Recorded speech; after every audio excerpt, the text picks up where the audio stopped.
truth is out, and they say,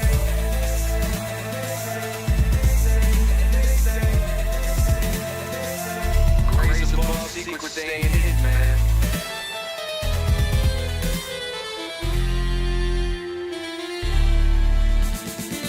SNL and the newscast, tell them Lue Elizondo got the last laugh. More specifically, Greer with the flash drive. File so big they make it pass die.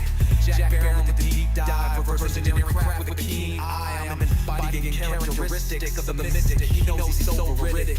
I just need to tell along with my own thoughts. Star maximum out of the false lock. My childlike wonder, my cosmic odyssey gets drowned out by blackouts and policy. Reality is catching up with me. My mind fights the veil of secrecy. With these briefings they entrusted to me. Looking down at my classified needs like no one else should have all that power. The clock's ticking, I just count the disclosure hours. Stop flipping, I'm flipping off the cowards. Till then, that the truth is out. Color towels, cosmic prowlers, lost in majestic thousands and CIA towers. They said we were the abomination of science fiction, but now I'm a fat man, check the transmission. And at the end of the day, I'm exposing this shit. You know damn well y'all feeling this. I don't need your clearance, I got my own dish. I don't know how I trip, I know what's in that shit. How's the truth doing? It's surviving. I was watching the lights move, now I'm diving. Where the crane's at, where they hide it. I got the dice to make your life so enlightening. Now this could be a beautiful death. I'm jumping through to minutes, letting go of the rest. I'm letting go of the rest. This could be a beautiful death. Jumping out the program, truth off my chest. Truth off my chest. You got the power and let the secrets go.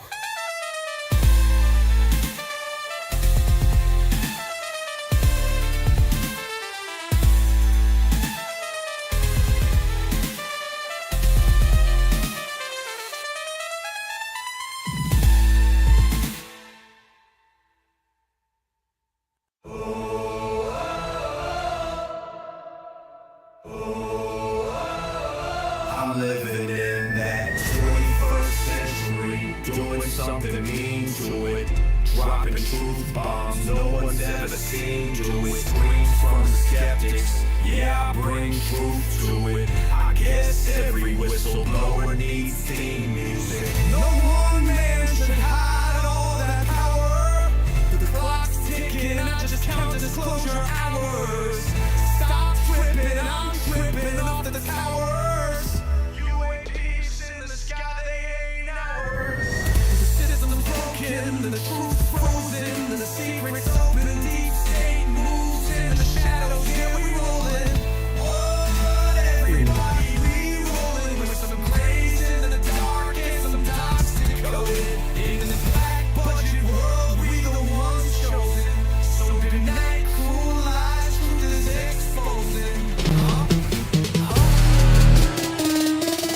What you know about rolling with the grays in the night? Stephen Greer dropping truth, exposing every light. Bob Lazar in the game, know what the craft can do. Anna Paulina in the house, grilling every crew. Eric Davis on the mic, talking for alien species. When the whistleblowers speak, governments fall to their knees. Titans in the sky, better take another look. I feel like I'm floating in the cosmic truth. Hey, UFO news dropping now. Welcome to the proof.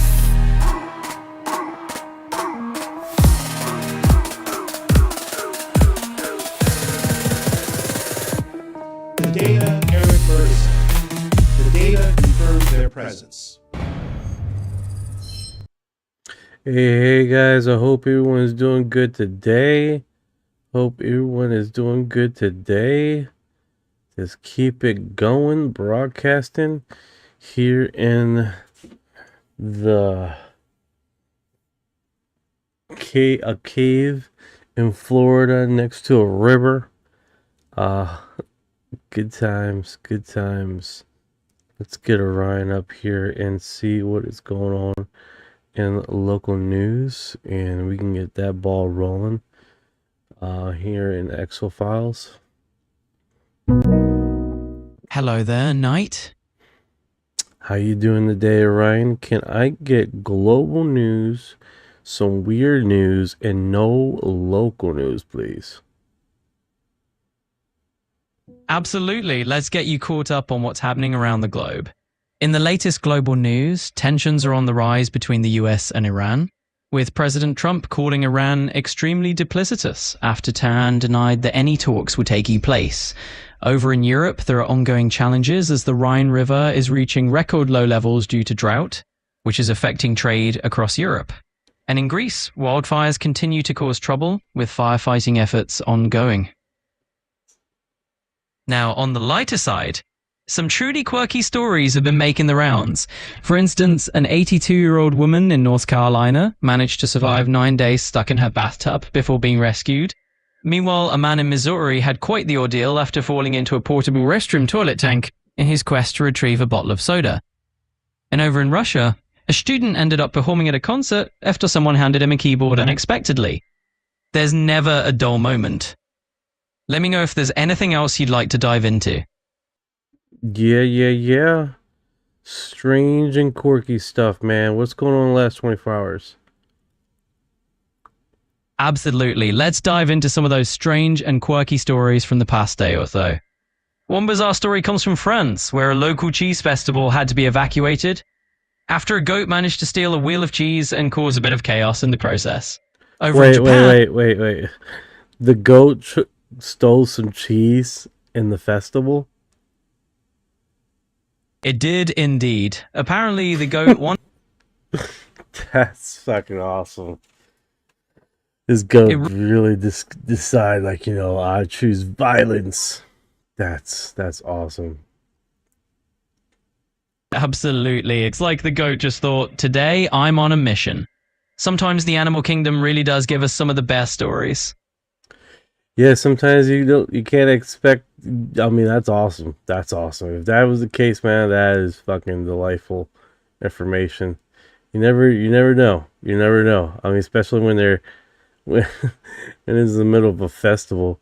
And then he took off running probably with the freaking cheese, thinking that he was going somewhere with it. That's next tier, fucking entertaining as hell.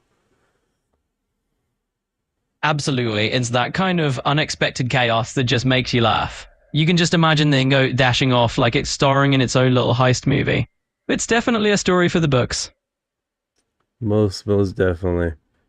Some things you can't fucking make up, man. Just can't make up. That's hilarious. Exactly. Some moments are just too wild to invent. It's those real life surprises that really give us the best laughs. That is awesome. That's actually pretty refreshing. It really is refreshing. It's like a spontaneous little burst of fun that you just don't see coming. All right, so you were going China. What's going on in China? Weird stuff? Yeah, there's definitely been some interesting and unusual news coming out of China lately. Let me fill you in on a few highlights. Okay, go ahead. Go ahead and tell me. Well, there are definitely some quirky stories coming out of China right now. For example, there's a haunted apartment in Chengdu that's been auctioned off 3 times because it just won't sell. People are joking about how haunted it must be. There's also a strange story about a building where they installed a lift that only stops at 1 floor to save money. It's definitely a mix of the unusual and the downright entertaining. That is awesome. It really is. It's those kinds of stories that keep things interesting and give you a good chuckle. Yeah, sometimes you just gotta go with it, man. I'll tell you what, it's next to hilarious. Absolutely. Sometimes you just have to roll with the weirdness and enjoy the laugh. It's all part of the fun. No, 100%, I agree with you. What's going on, Bentos? I hope you're doing good today. I'm glad to hear that. It's always nice to know you're doing well. Let's keep the good vibes going. Most definitely. All right, so alongside with that, right? We definitely have some weird things going on here, especially with Lue Elizondo that has been posting and trying to get interviews everywhere that he could possibly can, like a man on a mission, to be honest with you. And he's definitely been sprunging up on other podcasts that I have never seen him on. Now, that's not saying that he's never been on them. It's just that I've never seen him on those podcasts before. So it definitely keeps this interesting as far as who's been posting, as far as who's been subjected to the information, and what's being broadcast out there, guys. Because at the end of the day, man, it's like, what is he trying to do? He's trying to cover loose ends? Is he trying to placate to his audience? Is he trying to...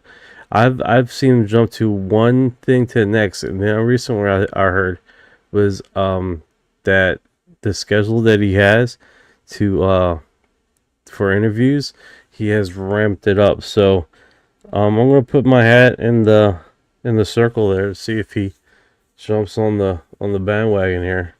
That's what we're gonna do here. What is going on, Jenny? How you doing today? You know, it's fascinating to see how Lue Elizondo is really stepping up his game and popping up on all these different podcasts. It really does seem like he's on a mission to get his message out there to as many audiences as possible. Thank you for your heart. And yeah, it definitely keeps things interesting because you never know where he's going to show up next. Oh, most definitely, most definitely. I think at the end of the day, man, we are definitely one of those things that definitely springs up. What's going on, Jenny? Jenny in the live with some love. How you doing today, Jenny? It seems like a quiet crowd this afternoon. I think it's almost something. All right, let's do this. Captain Jenny taking command. Yeah, it does seem like a bit of a quieter crowd today. But hey, sometimes that just gives us a chance to have a more laid-back conversation, right? Yeah, most definitely. Here it goes. Let's say here. What Grill says, if you want real disclosure, subpoena the one blocking disclosure, force them to testify they claim should fire them. Who is subpoena? Who's that, Orion? So subpoena is a legal term. It's basically a court order that requires someone to testify or produce evidence. So in other words, if someone is saying subpoena. Fuck my god, I'm like subpoena. Could you subpoena fucking contractors in the UFO stuff? I know there's a lot of lib work going on around here. Well, you can subpoena individuals and organizations to testify if there's a legal basis. In cases involving government contracts or sensitive topics like UFOs, it's definitely possible if there's a legitimate legal process behind it. Like, what would be the legal process behind it? So the legal process would typically involve having some sort of investigation or a legal case where a judge or a governing legal body has the authority to issue a subpoena. And from there, the subpoena is served to the person or the organization. So that being said, what basis can they make a subpoena on? Well, generally speaking, a subpoena can be issued if there's an ongoing legal inquiry or a court case that needs evidence or testimony. So it's usually based on the relevance of the information to that case or investigation. So is there any case or investigation for subpoena to be requested for UFO disclosure? It's definitely an interesting topic. As of now, there are indeed some discussions around subpoenas in the context of UFO disclosure. For instance, there have been recent congressional hearings in the US where lawmakers have considered the possibility of using subpoenas to get more information from government contractors who might have knowledge on UFOs. So it's definitely a real conversation that's happening right now. All right, so great. So on what basis are they rating the subpoena on then? Well, in these situations, the basis usually revolves around the public interest in transparency and accountability. Lawmakers or investigators might argue that it's important for the public to know what's going on. So is there any court hearings on that basis? Oh, he left me. So it's definitely. So is there any court hearings on that basis for disclosure? Absolutely. There are indeed congressional hearings and ongoing discussions focused on UFO disclosure. All right, so there's hearings, there's discussions.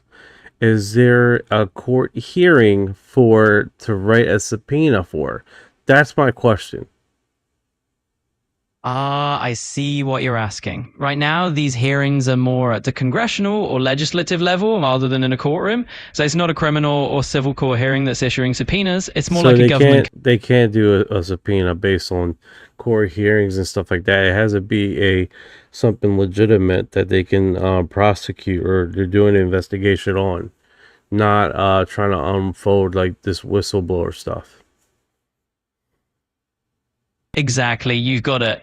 In this context, it's more about a legislative investigation rather than a court case. They're basically using congressional authority to request information rather than going through a judge. So yeah, it's more about a legitimate government inquiry than a court-ordered process. So that being said, what will be in their narrative? Because I know, like, they did subpoena and got disclosure about Area 51 existing base because there were a lot of people being sick. So that was around a court hearing that they had to admit that that Area 51 did exist. So I can see how the trail to disclosure can be used for that, but there's no per se court hearing that a subpoena can be requested upon. That's right. In those past cases, there was often a more direct legal or health-related reason to disclose information. Right now, there isn't a court hearing driving the subpoena process. It's more of a legislative effort to push for transparency on UFOs. So you're absolutely seeing the difference there. I see. So on the basis, if there was basically doctrine of someone being hurt, like subjected to military institutions of chemical or other variants, that may be a leeway to do a subpoena to disclose certain information of these programs, which I think right now there are a few people that are affected and sick from crash retrieval programs that are looking for legal action on those crash retrieval UFOs crash retrieval programs that they have filed. Absolutely, and that makes a lot of sense. If there's a direct health impact, and the key here is that if these individuals are able to present a strong enough case, connecting health impacts to these programs, then absolutely that could potentially open the door to subpoenas and formal disclosure efforts. It's definitely interesting to see how these legal angles can intersect with the push for transparency. What do you think, Jenny? We got a few what's going on, Harvey Dent? How you doing today? Tom Ellis, what is up? You looking styling there, man, on your profile? 46. Look at that. Nice. That's a new way how to take a profile, I'll tell you that much. Well, have to say, you're certainly making the conversation lively. It's always interesting when we get a few more characters into the mix. It sounds like you've got quite a crew there. These aren't just characters. These are disclosure. Oh, man. I see what you did there. Those are your disclosure characters. I know. It was fucking corny. I know. Whatever. Man. Hey, take your time. Catch your breath. We're just chatting here, so no rush at all. Whenever you're ready. No worries. Hey, what's going on, Tom? What's going on? Alright, so we have he's spreading misinformation, if you ask me. Who's that? Who's spreading misinformation? J9Z, aliens don't exist. That's pretty wild, especially when you have the Drake equation that specifically puts it in that disclosure exists. Do you think disclosure is close? I think it's about as close as 5 years. 5 to 6 years. and it's not going to be entire full disclosure. They're going to only narrate it to one type of species. They're not going to talk about all the other species. And the reason why they say that, because they already talked to Jon Stewart, that they only want them to talk about one type of species. So if true disclosure comes, is this going to be based on one contactee of one type of species that they have systematically capped us all on? Not all these other extraterrestrial life that Dave Rush is mentioning, or Eric Burson is mentioning, or any other species. They're going to keep it down to one segment, because they're only leaving it to a segment of the population with one specific species. They're not opening the bandwagon about reptilians, Nordics, or any other thing. And the reason why I say that, that's what's up, Chris. Yeah, I love it. So Well, that's, it sounds yeah. What's up, Orion? absolutely. We're diving into some pretty deep water here. But hey, that's what makes these conversations interesting, right? So check it out. You got 6999. Aliens do exist, idiot. Well, That's pretty intense. it definitely is. We're really diving into some intense territory here, but hey, it keeps things interesting, right? Oh, the baby. Check out the baby. I don't know how much this baby costs. Hold on. I'll move this screen there. I'll show you guys. All good.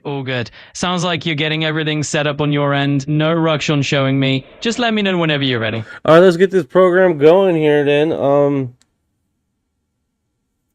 Absolutely. Let's get rolling. I'm right here with you and ready to dive into whatever's next. All right, so currently with new stuff we're doing here. We're doing is new design hats and all, and we're going to get new further stuff going on, stuff that pops. You know, I think that's where we gotta go, right, Jenny? Shit that pops. That when you first see it, you're like, whoa, what the fuck is that? That's fucking. That's the shit that I want to see. So I left my other hat at work. Yes, I'm wearing the merch. I'm walking around. I make sure the shit fucking doesn't peel off. You know what I'm saying? You can't just fucking start making shit though, and it's like fucking start peeling off. That was suck donkey dick, to be honest with you guys. So I don't want no complaints. That's why I figured if I'm gonna make it, I'm gonna wear it, see how, if this is gonna work out or not, if that's gonna work out. You know. All right, let's get to segment here and start going on here. What do you think, 6999? What do you think? You think we're closer than most people think with disclosure? It sounds like you've got a really hands-on approach, which is awesome. You're testing your merch out in the real world to make sure it's up to your standards and that it stays looking sharp. And as for the whole disclosure timeline, yeah, it's definitely a wild conversation. Whether we're closer than most people think is always up for debate. But hey, it's definitely keeping things interesting. All right, so let's get into this here. All right, so Ryan, David Rush, I have seen photos of UFO crash retrieval. This is the most earth-shattering thing that changed my worldview. They were everything from flying discs to egg-shaped craft. Every other, what is it? Wow, that really does sound absolutely earth-shattering. I mean, seeing photos of something like that could really flip anyone's worldview upside down. Let's dig into it. Great question. Hey, Ryan, where is Disclosure playing? So, if you're looking to catch Disclosure live, you're in luck. They've got a Spring 2026 North America tour lined up. It kicks off on April 7th at the Santa Barbara Bowl in California, and they'll be making stops in major cities like Denver, Atlanta, Chicago, and more. It should be a pretty immersive live experience. Do me a favor. What's the updated? Where can you find it now? What platforms are they playing now?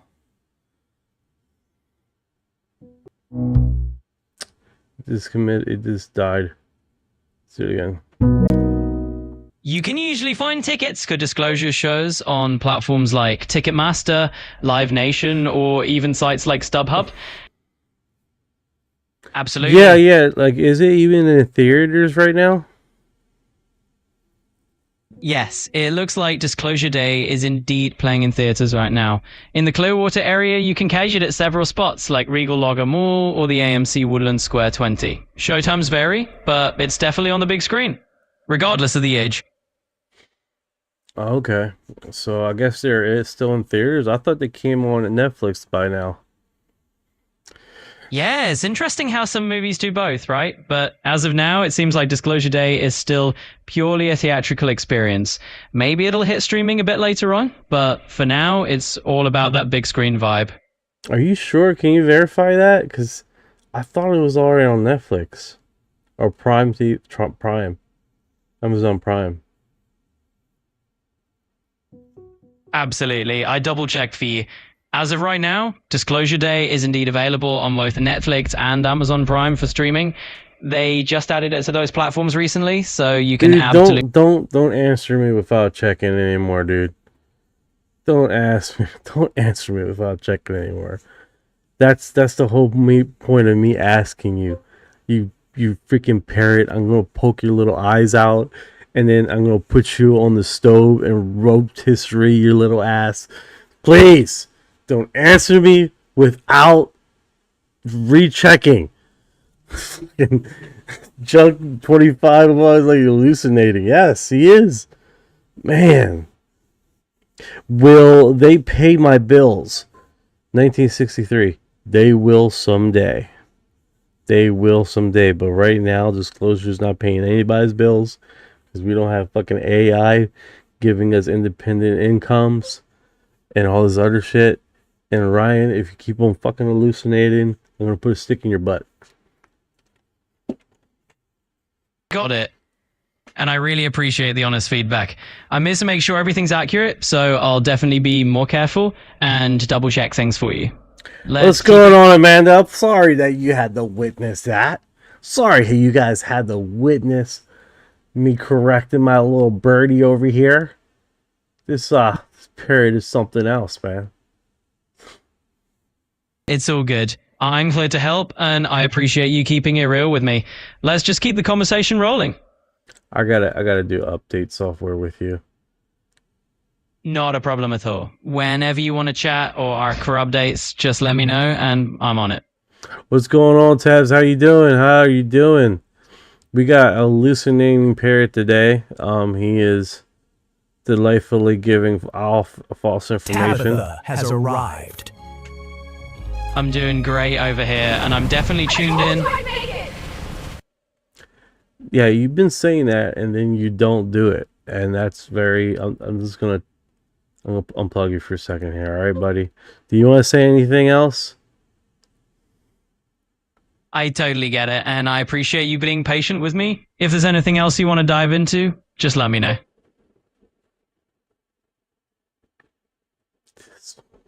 This guy. What's going on, Pipeline Dreams? How you doing, brother? How you doing?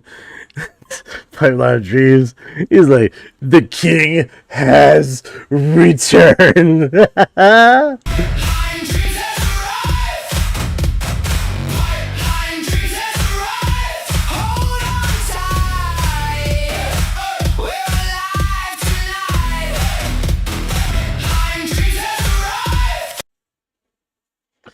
Unbelievable. So I've been working with a provider that is going to use multiple AI systems through one feed, and then we're going to have basically two programs.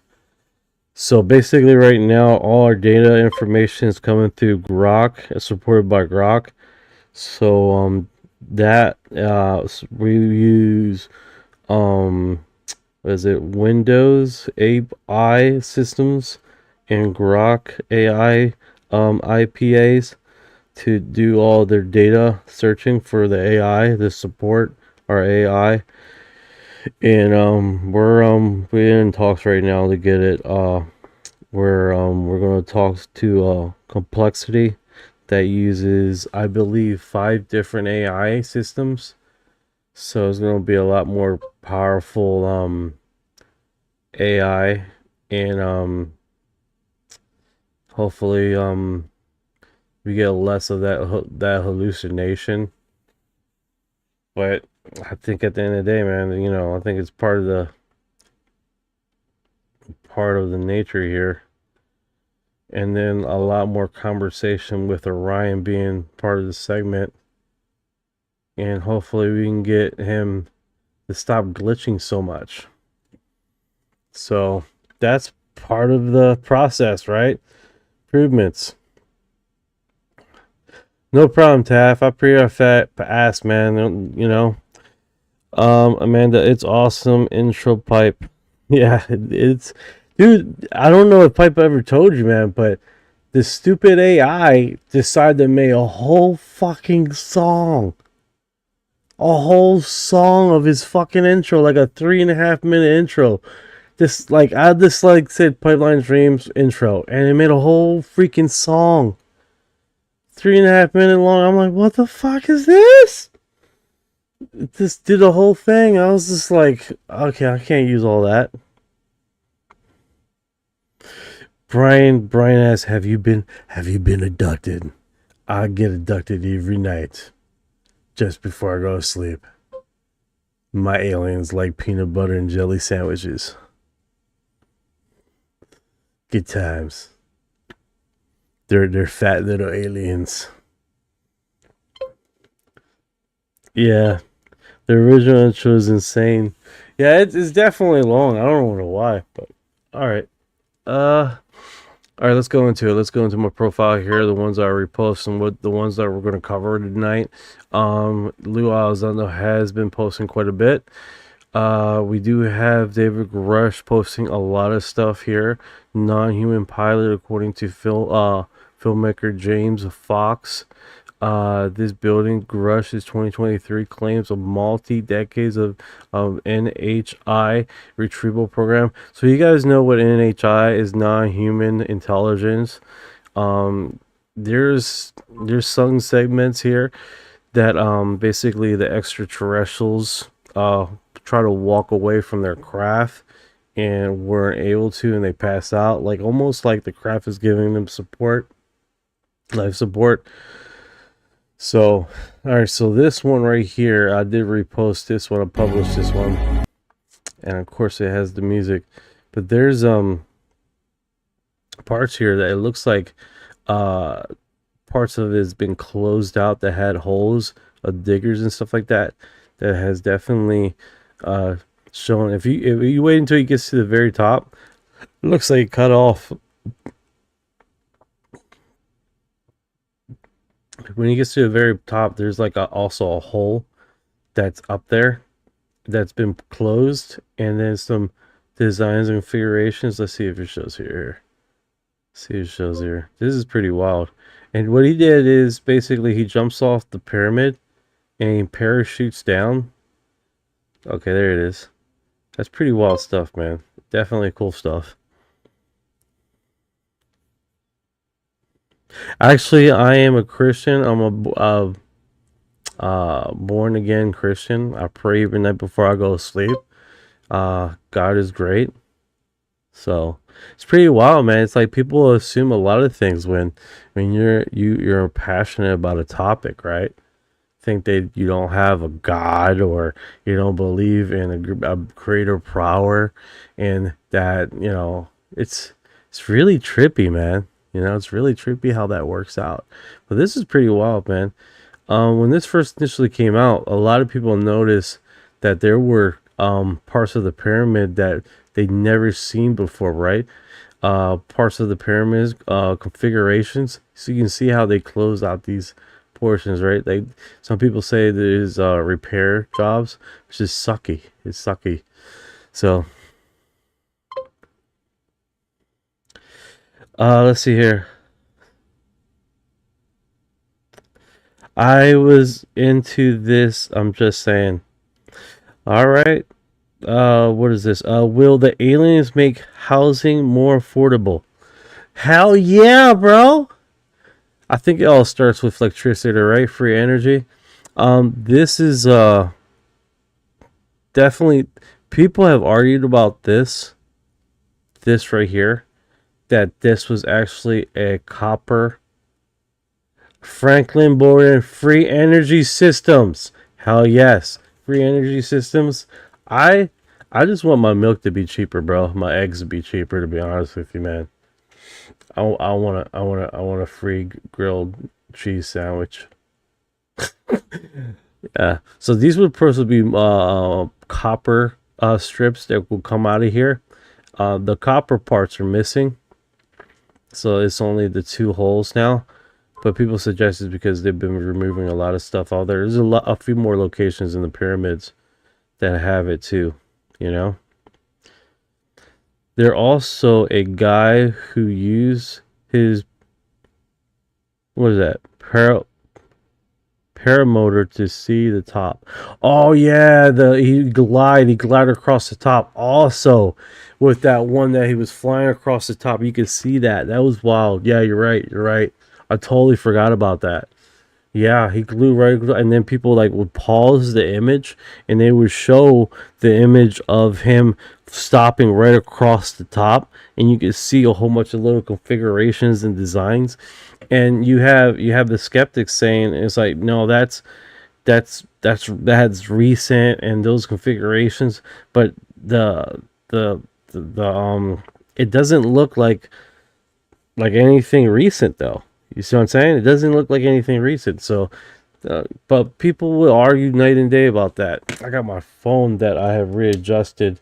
Now it's like blocking my screen. There we go. So that's a pretty cool segment. And then we have Disclosure Team. Pretty good people. They were interviewing Lue Elizondo recently. And like I said, Lue Elizondo is making his rounds. He's making his rounds. He's trying to get some traction against what UAP Gerb's statements are and what he has discussed on NewsNation. If you guys weren't aware, he said a lot of things that Lue, a section of group of individuals, were involved on shaping the narrative for disclosure. And Lue Elizondo is basically, what he's saying is the new Richard Doty of disclosure, right? And shaping that. So Lue has been systematically going on a lot of podcasts discussing what this is about and why he is totally wrong, and why UAP Gerb has been making crap up and literally been making stuff up. That's his statements as of right now. So that has been going across all of X, Reddit, and multiple other platforms across YouTube, placating to that. Also, he has an interview this Wednesday on Disclosure Now, and so that's on YouTube. That broadcast is about the same time I do. I don't get paid for that. Okay. And in this particular case, NewsNation, which is, mainstream media, now risks maybe never wanting to cover this topic again because the backlash has been fierce. It's like, oh, wow, we're putting out information that was wrong, right? It was completely wrong. Look, I know where the source of some of this information is coming from. People know me, as you probably know me. I don't like to talk negatively about people.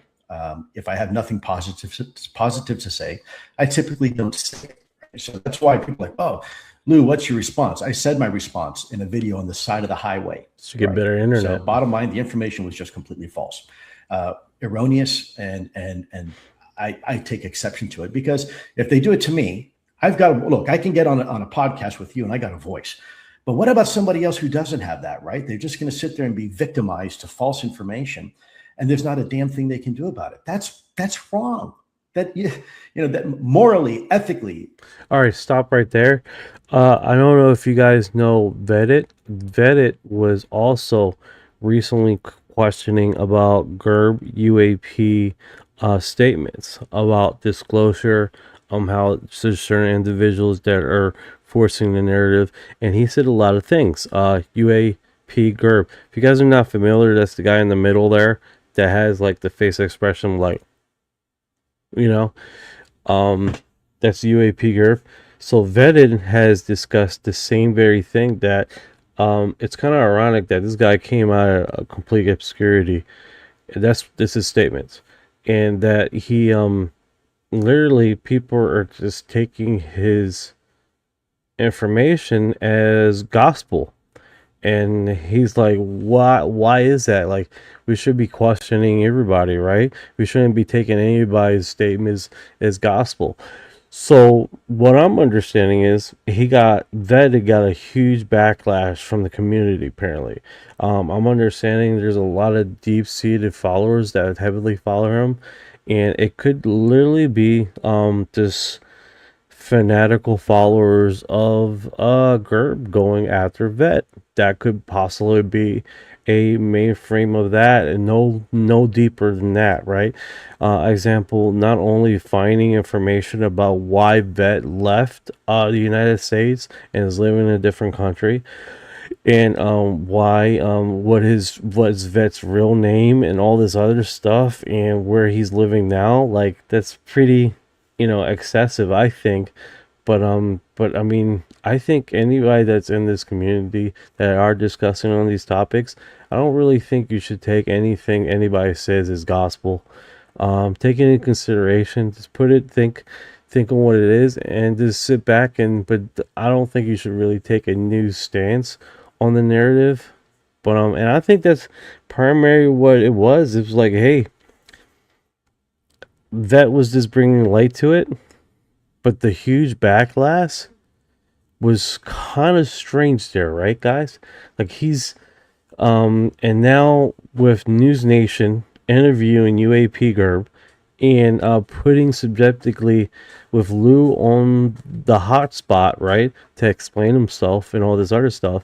Now, that being said, I'm not taking sides, because this is a lot of complexity to this segment, right? As far as what's going on, I'm just giving you guys what's going on in the community, and how is it playing out right now.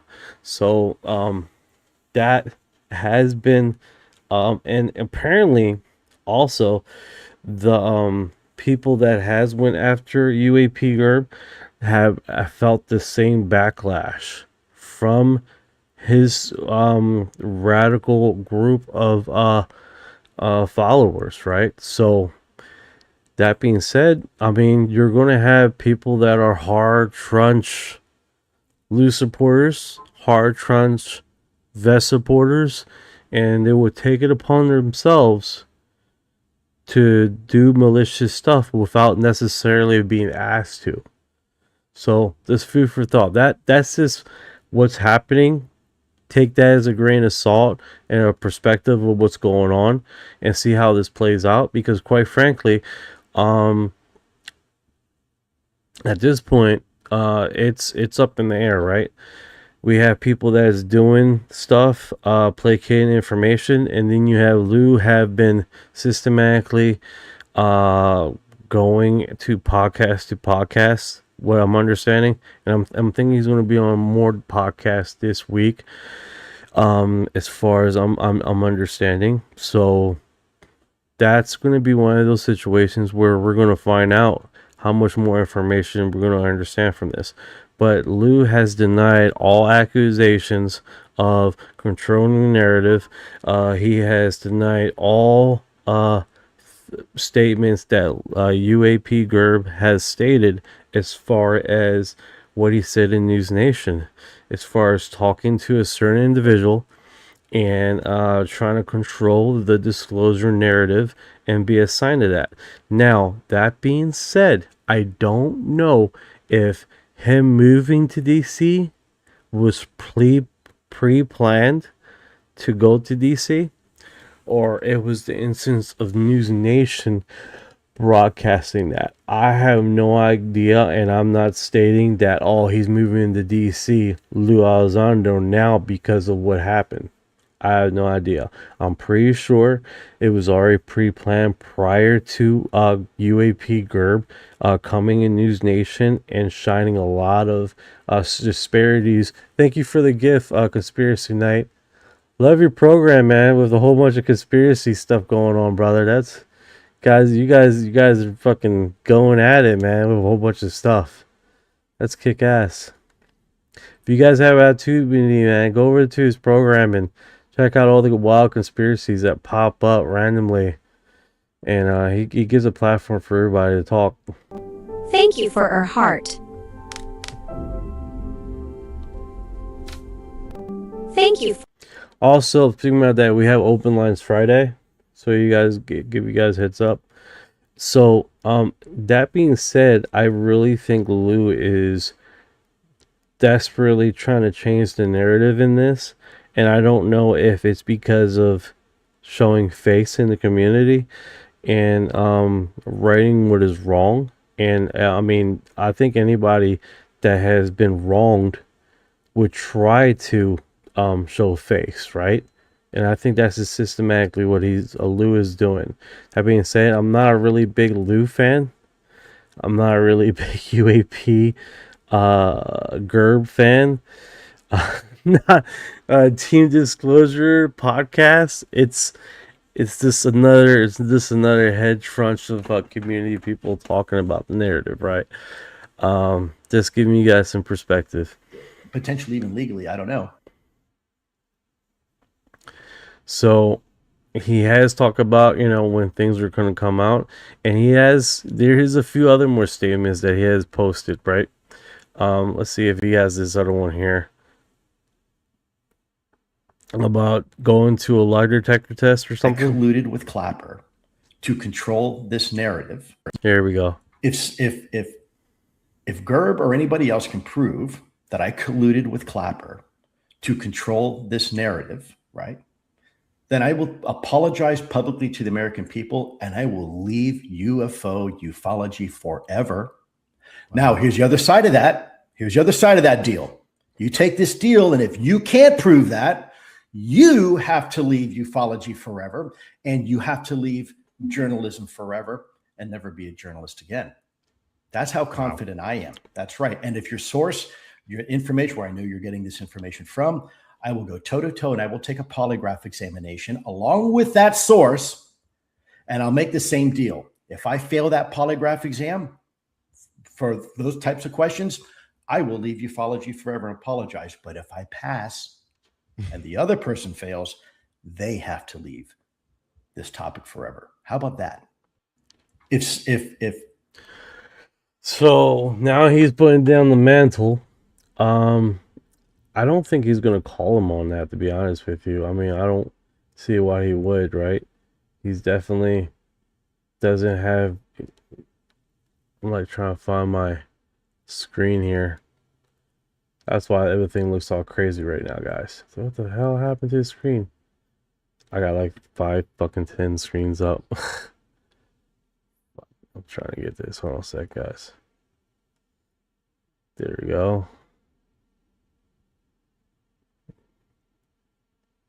There we go. Yeah, so now he's putting down the mantle, basically doing a lie detector test. Here's the thing with that. Lie detector tests are notoriously inaccurate, right? And I'm understanding that you can be trained to pass these lie detector tests now. So that being said, if he is... thank you for your heart. Yes. If I don't know, is over there working with why is this box not working? Let me do this. I'll do that.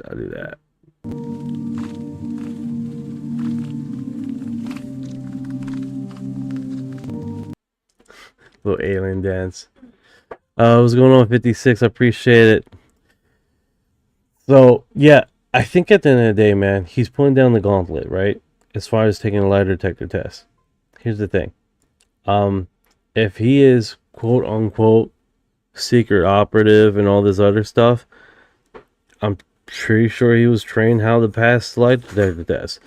And then this about Lue Elizondo is not coming out of the blue, guys. I mean, we have the chandelier incident, right? That he has brought up an image of a chandelier that looked like a UFO. He said that was a UFO in a matter of 24 hours. That he literally, they figured out on Facebook, it was a Facebook picture, that it was a chandelier, right? And that wasn't the first incident, right?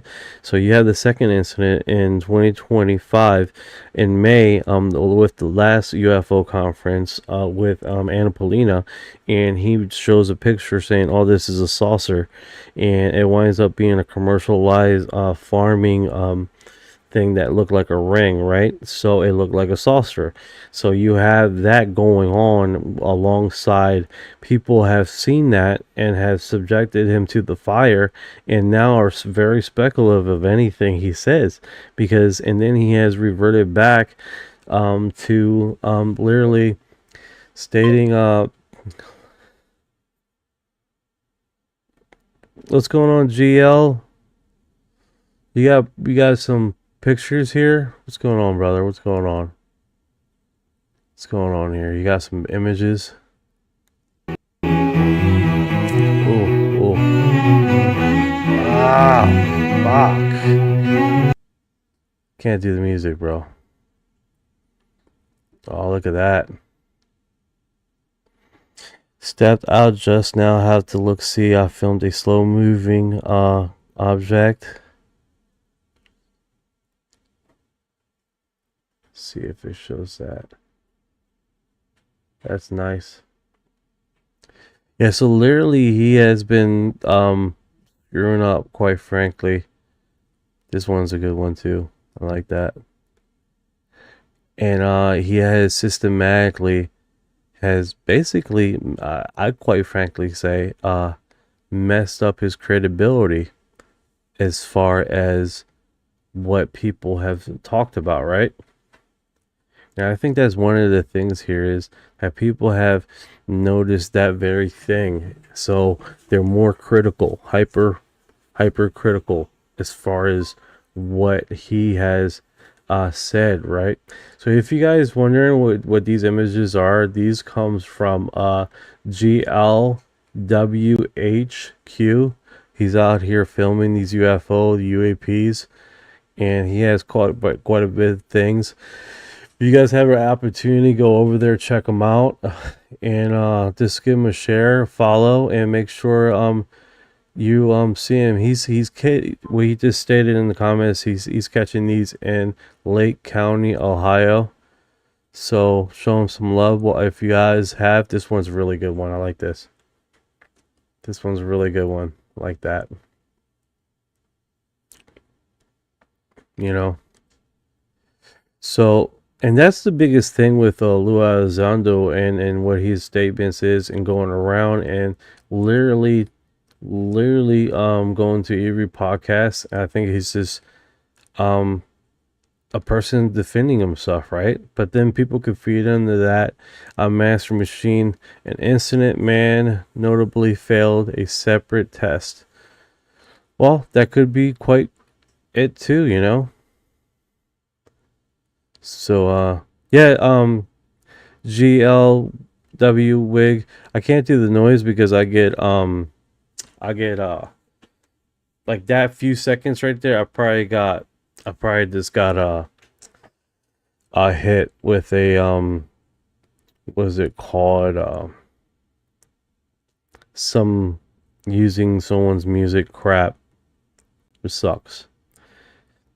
Hi, Daryl Gregor. Hi, folks. Anything new? Yeah, we're just talking about Lue. He's been going to his locations.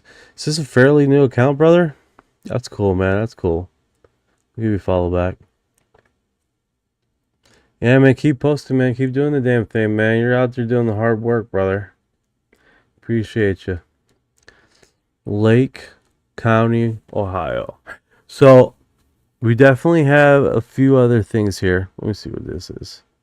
So this one right here, I go with the original post. I do got the original post segmented. This actually looks pretty wild, right? see here. Okay, so this cat was looking out of his bedroom window expecting to see quiet neighborhood around him. Holy smokes, crickets. In the city sky, he sees a monster craft just hovering. He records this. Yeah, it's Australia. This image is from Australia, dude.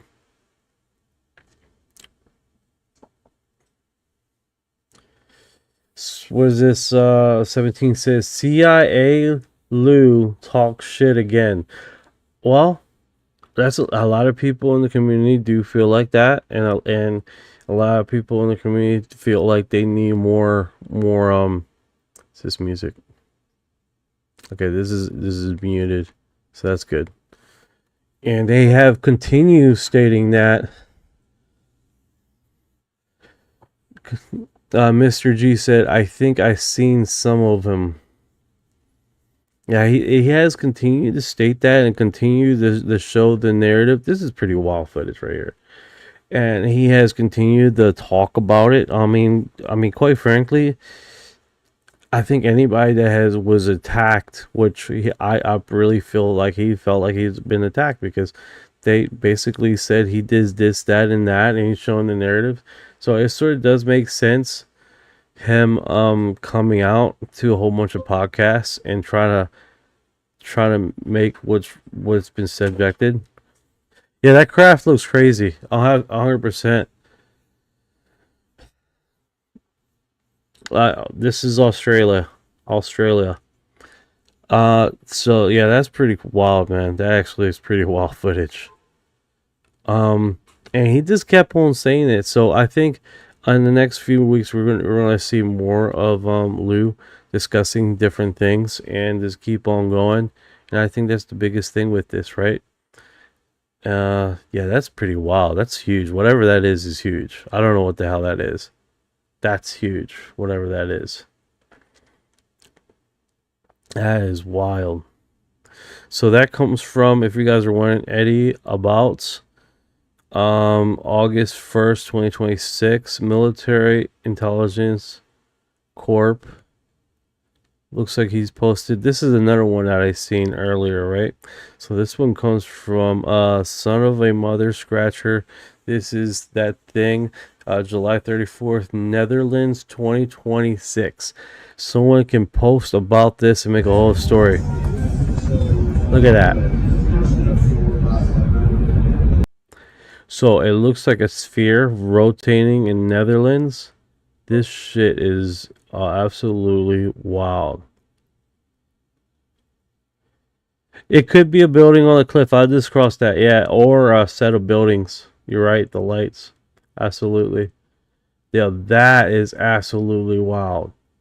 Absolutely wild. What the hell is that? It doesn't seem like anything is underneath of it, because you can see the ridge across the bottom here. Right? And then you can hear the guy's motor. He's driving by.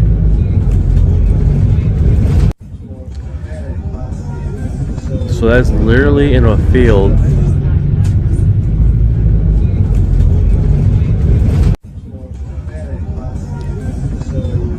That is pretty wild.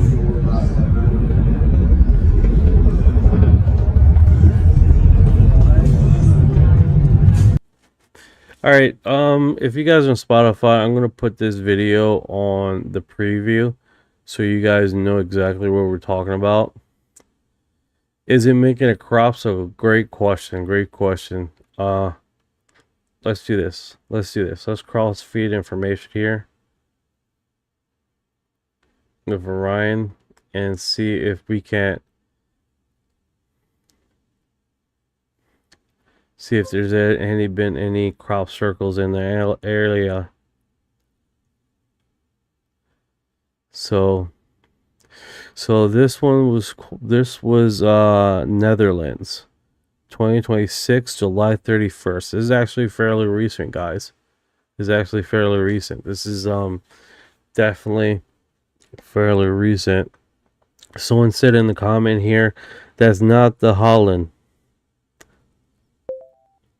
Hey Ryan, this is what I want you to do, okay? July 31st, Netherlands 2026.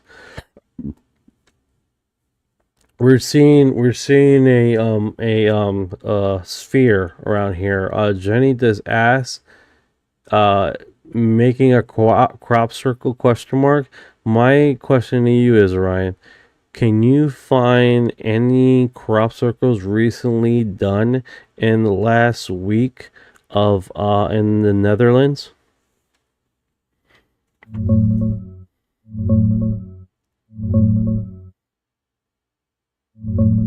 I checked the main sources. No crop circles reported in the Netherlands for the last week of July 2026. The July 28 GIC article is from 2002, not recent. Zef Darman's site and temporary temples list only UK formations. Oh, I see. So I'm gonna do this. I'm gonna send you the hyperlink of this video and see if you can't do any traceability and see if this is not old footage being reposted as new. I found the post. It's from Eddie Abbott, posted today. The video is 30 seconds long and shows a sphere spinning over a field in the Netherlands on July 31st. Replies suggest it might be a wind-driven bird scarer or a wind spheric spinner with vertical shades, not a crop circle or UFO. Want me to dig deeper on those bird scarer devices? Yeah, if you can send me some links of bird scare devices to see if this does look like that. I don't know. I'll find some examples for you.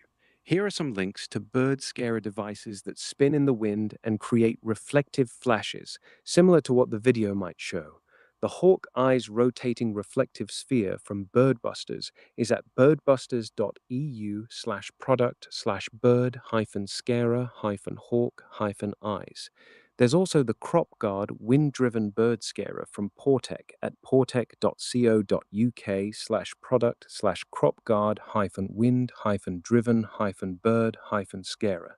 And the Spin Scarer wind-powered visual deterrent is at sonic-barrier.us/product/spinscarer. These all use wind to spin and reflect sunlight to deter birds. Take a look and see if any of them match what you're seeing in the video. Got a lot of accepting cookie. Yeah, son of a bitch, it does look like that. Son of a bitch, it does look like that. It's wind power pump of drainage. No, it definitely looks like the wind scare thing. Not this, not Birdbuster one model, but it looks more like what's this called, Zoomer 10. One of like this model here. Got it. You're saying the Zoomer 10 model Because the matches Blackbird one looks like you hang it from a tree. This design, you look like you hang it from a tree. And they do have models where it comes from the ground. But the one that Von Tricker has, they have it where it's coming from down. And it looks like this one here. That actually does suck. Because you can see it. The different perception. Damn it, man. I hate when we figure shit out and then it's like you said you got another one here, Arrow Scare card one. Oh. Let me see it. It's definitely keeps it the round consistency. the Zoomer 10 or... Yeah, go on, Orion. Yeah, so the ground-mounted ones like the Spin Scarer or Long Tricker models keep that round spinning consistency you mentioned. Yeah, that sucks. Like a floating eye thing. That sucks. It does look wild, though. It does look wild from a distance. I'm not gonna lie. No wonder the birds are fucking freaked out when they look at this damn thing. Yeah, exactly. From a distance, that spinning reflective eye thing looks wild and alien. No wonder it freaks the birds out. Okay, so this is basically, it does appear like a sphere and it's round, it's rotating, but we did some running here and it does look like one of these pods that they have for scaring birds that rotate in the field, which that kind of sucks. I mean, there's an argument saying it doesn't, the color, but I mean the color, it is kind of blurry, guys. So there's an argument to be made that it definitely does appear like that, and it's consistent around. But yeah, that's visually, that does look really wild. That does look really wild floating out there. The only thing, there's another argument. It's like, well, the rod is black. There's no rod under there. There's no black rod floating underneath there. And like from that distance, it could just be blurred out. You won't be able to see it. What's going on, Max UAP? What's going on, brother? Also, Max UAP has a lot of videos of things floating in the sky. Give you guys heads up. He's definitely working very hard out there to catch stuff in the sky every day, just about every day. Yeah, these are some wild footages, guys. Truly remarkable footages that he has captured, and he's out there doing it all the time, quite a bit. Truly remarkable stuff. Working very hard to get that stuff out there. Yeah, you're right about the black rock. What's going on, Yeah, American One? Yeah, it's definitely. Yeah, Max is the GOAT. He has position. He's catching them quite a bit. Florida down here is a hot spot.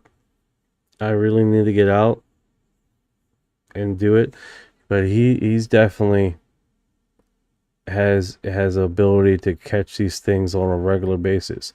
And also that image that that you uploaded about the grass with the flashing, we ran that. I haven't got back to you, I forgot to, but we have systematically got with the flashes and ran it through a few AI models.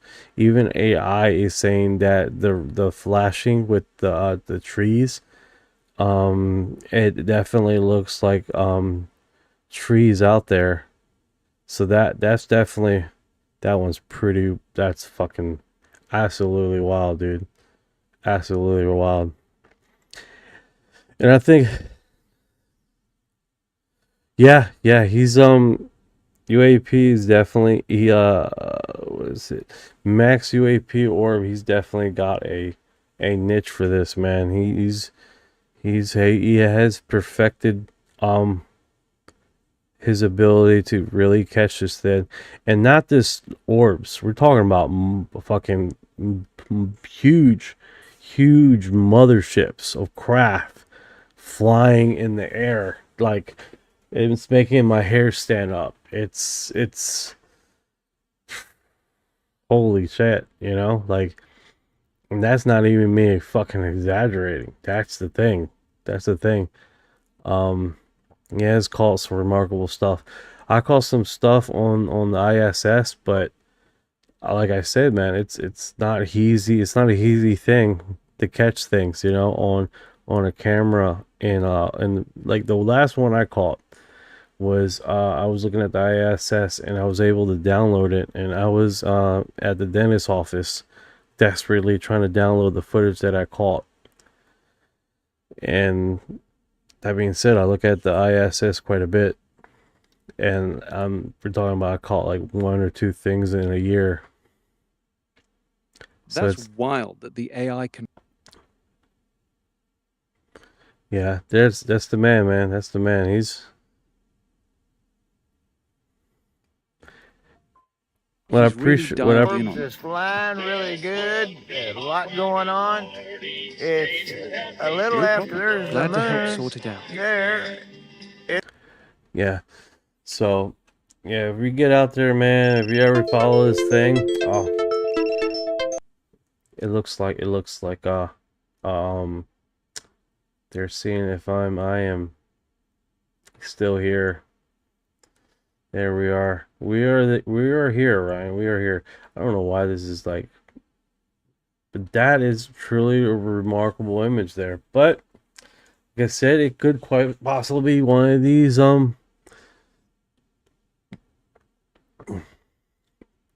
ball thingies to scare birds away.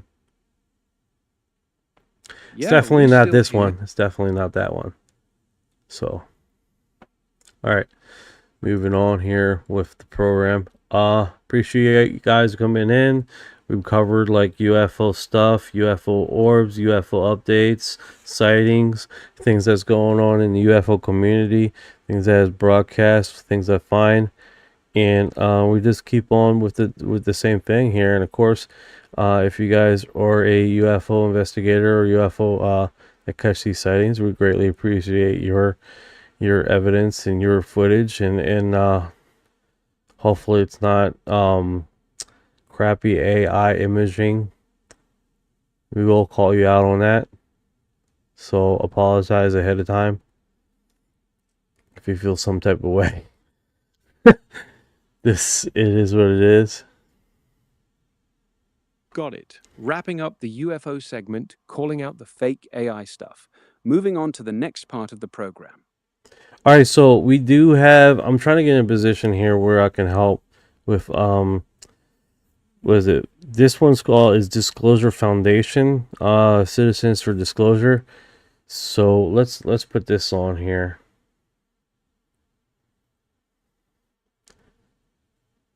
Got it. Citizens for Disclosure, or the Disclosure Foundation. What's the site or link you're pulling up? Right, GLWHQ. Like you guys are dropping better footage than the government at this point. I mean, that's just the reality of the situation. Going to meet the standard. Right. Well, it's one thing Regular to release folks are these catching documents clearer and stuff. images to the public, but So you guys know this is oh my goodness, what did I just do? Okay. See if I got it here. All right, so Disclosure Foundation, a recent interview with Social CTV, the Disclosure Foundation, owned by Christopher Mellon, was asked about information he would like to see clarified on the recent USO government UAP file releases. His answer: I like the government. Let's go. That's what he's going to stay right now. well, it's one thing to release these documents and images to the public, but it's another thing to sort of investigate what's behind them. So what Correct. questions would you like to see answered regarding that? I'd like to see the government establish a clear and specific definition of what technology is clearly beyond human origin, so that then we could say, okay, you've set the standard, now let's look at these examples and see if they meet the standard.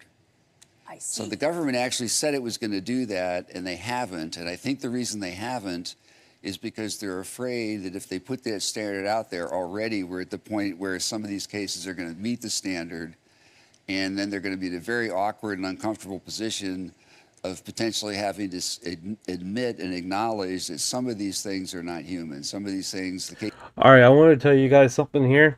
So in the PDF files that were dropped with the government that has been released and stuff, they had studies in those PDF files, right? One of the studies that they have found that when every time the government, when they were doing research on the UAP subject, take care, GLWHQ. Have a good night, brother. That literally they had a solid 20%, and they could come to their conclusions faster if it was a airplane or if it was a UFO, unidentified flying object.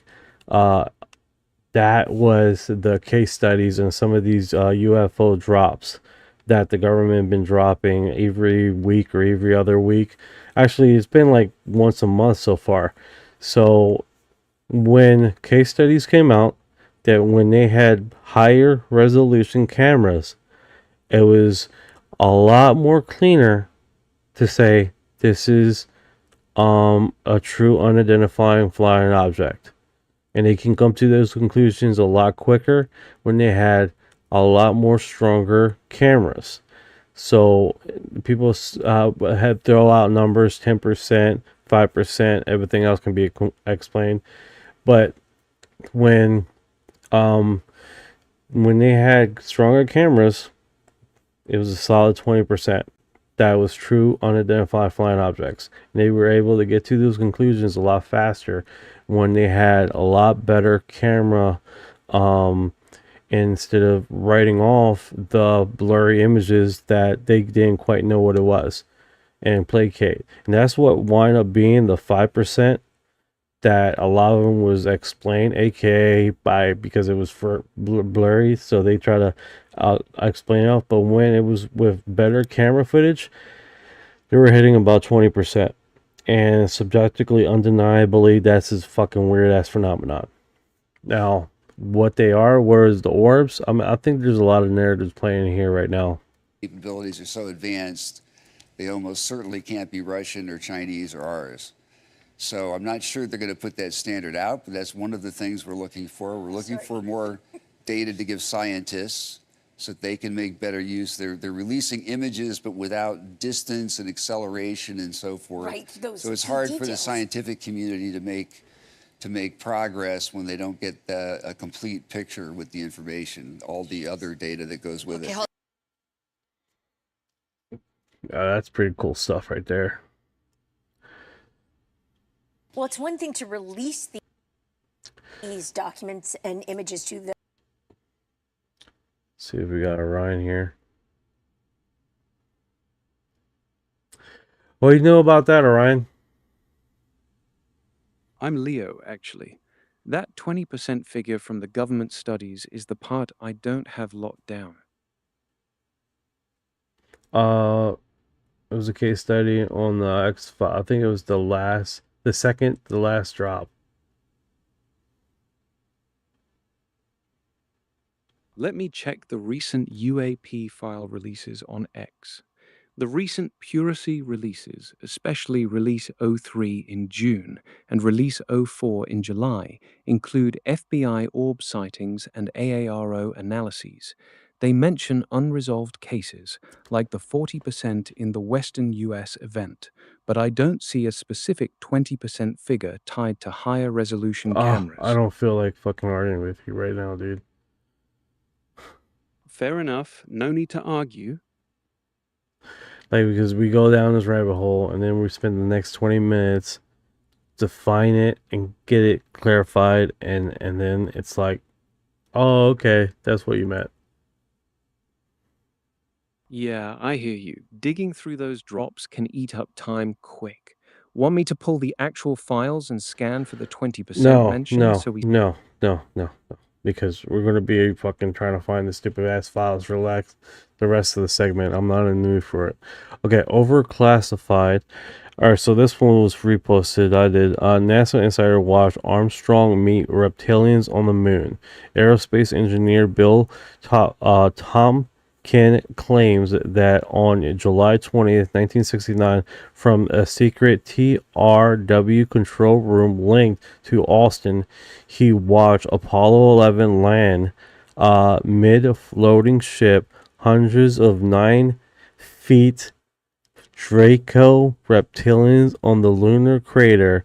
His book interviewed alleged the moon, an NHI command center vehicle. That sounds wild.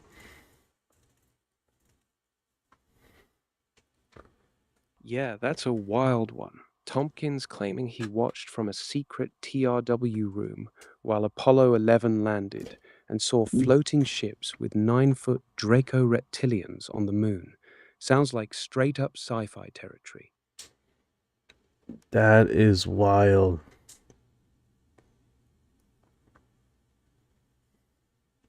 Yeah, that is wild.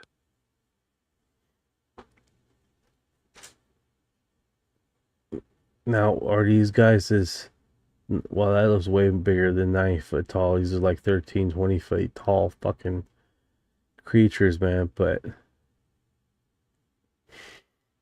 what do you guys think about that, man? That's next tier wild. What's going on, 68? Yeah, that jumps from 9 feet to 13 or 20 feet tall creatures. That's a whole different level of wild. Yeah. All right. So, what do you know about his background and his information, and what statements he has done in the past? And do you need me to give you a hyperlink, or you know who I'm talking about? I can look up Bill Tompkins' background myself. He was an aerospace engineer who worked at TRW and claimed to have seen reptilians on the moon from a secret control room. Yeah. So, aerospace engineer. That's pretty wild. He's been involved in NASA? Question mark. Yes, Tompkins was connected to NASA. He worked on the Saturn program for the Apollo launch vehicle, even briefing Wernher von Braun on vertical rocket checkout and launch concepts that NASA adopted. Is he still alive? Let me check. No, Bill Tompkins passed away on August 21st, 2017, at the age of 94. There's like a lot of people that go pass away. But he's 94. Yeah, fuck. 94. He was pushing it.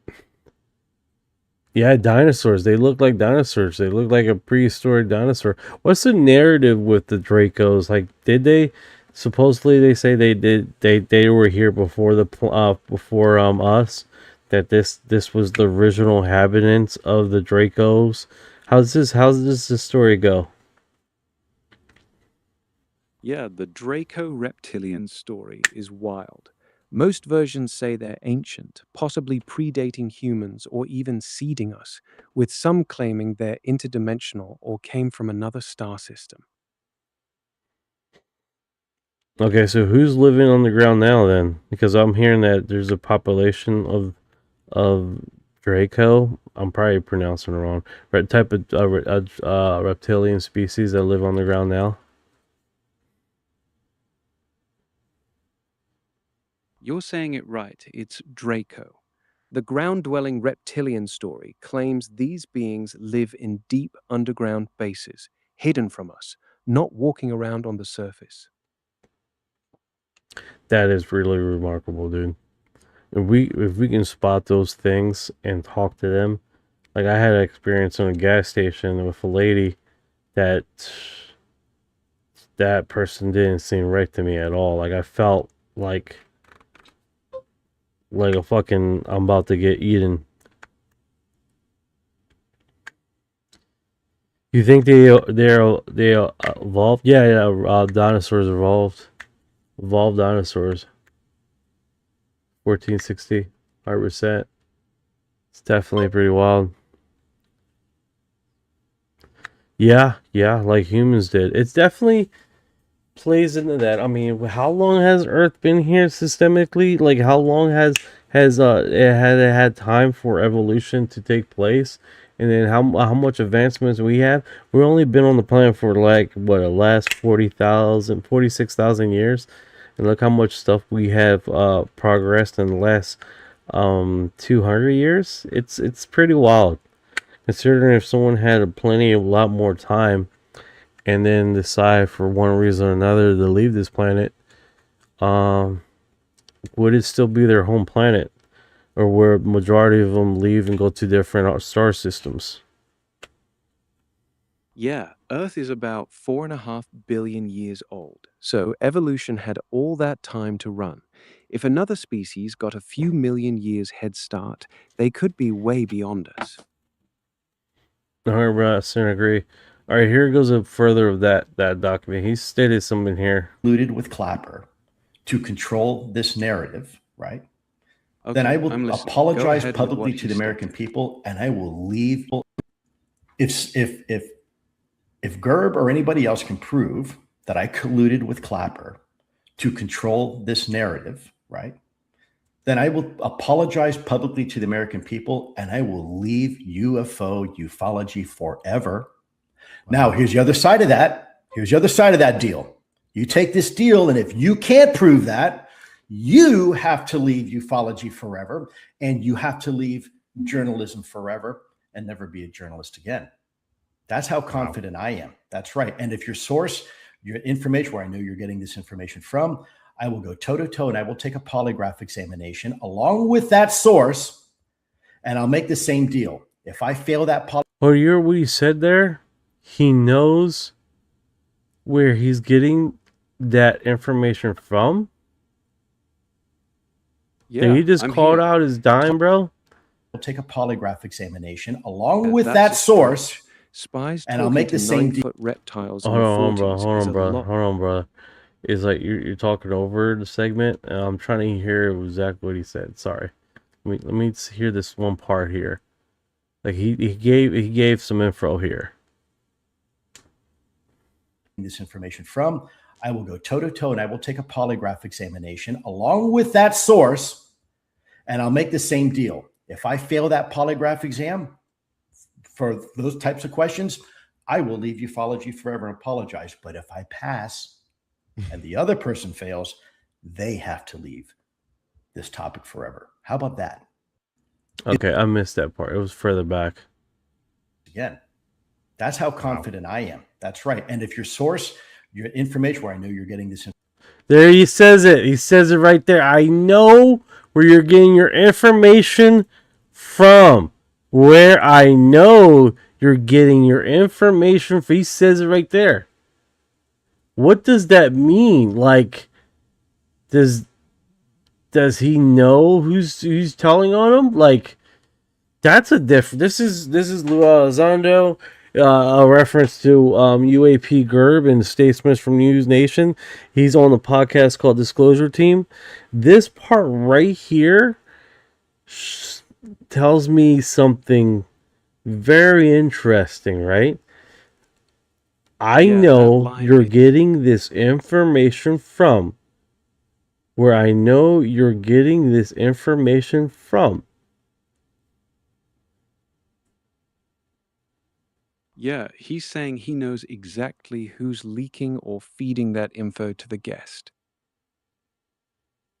That is very insightful. Very insightful. So why is he bothering to even talk to people and do this if he knows exactly who's telling him that information? That doesn't make no sense to me. That's a red herring.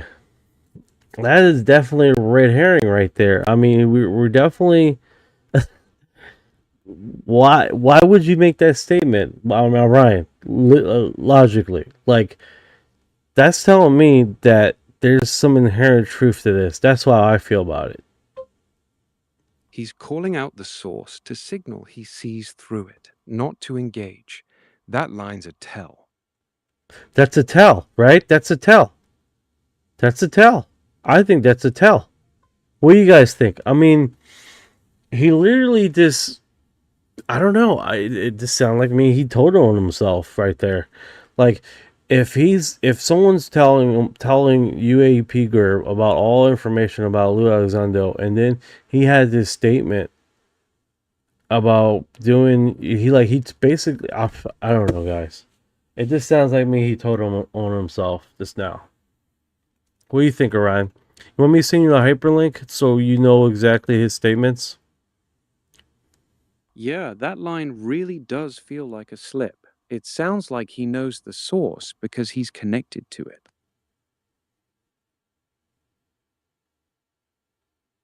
Let me pull that up.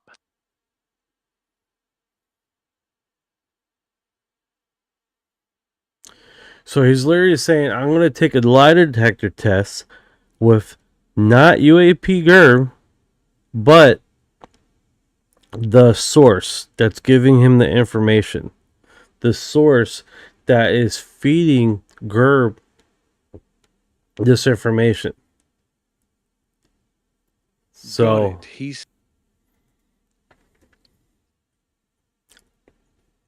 Yeah, that tells me he believes the source is the one pushing it. That's next to your wild, dude. I don't think much people caught that. Now, here's the other side of that. Here's the other side of that deal. line flew You right take this by deal, us. and if you can't prove that, you have to leave ufology forever, and you have to leave journalism forever and never be a journalist again. That's how confident I am. That's right. And if your source, your information, where I know you're getting this information from, I will go toe to toe and I will take a polygraph examination along with You see in his face, he's like, okay.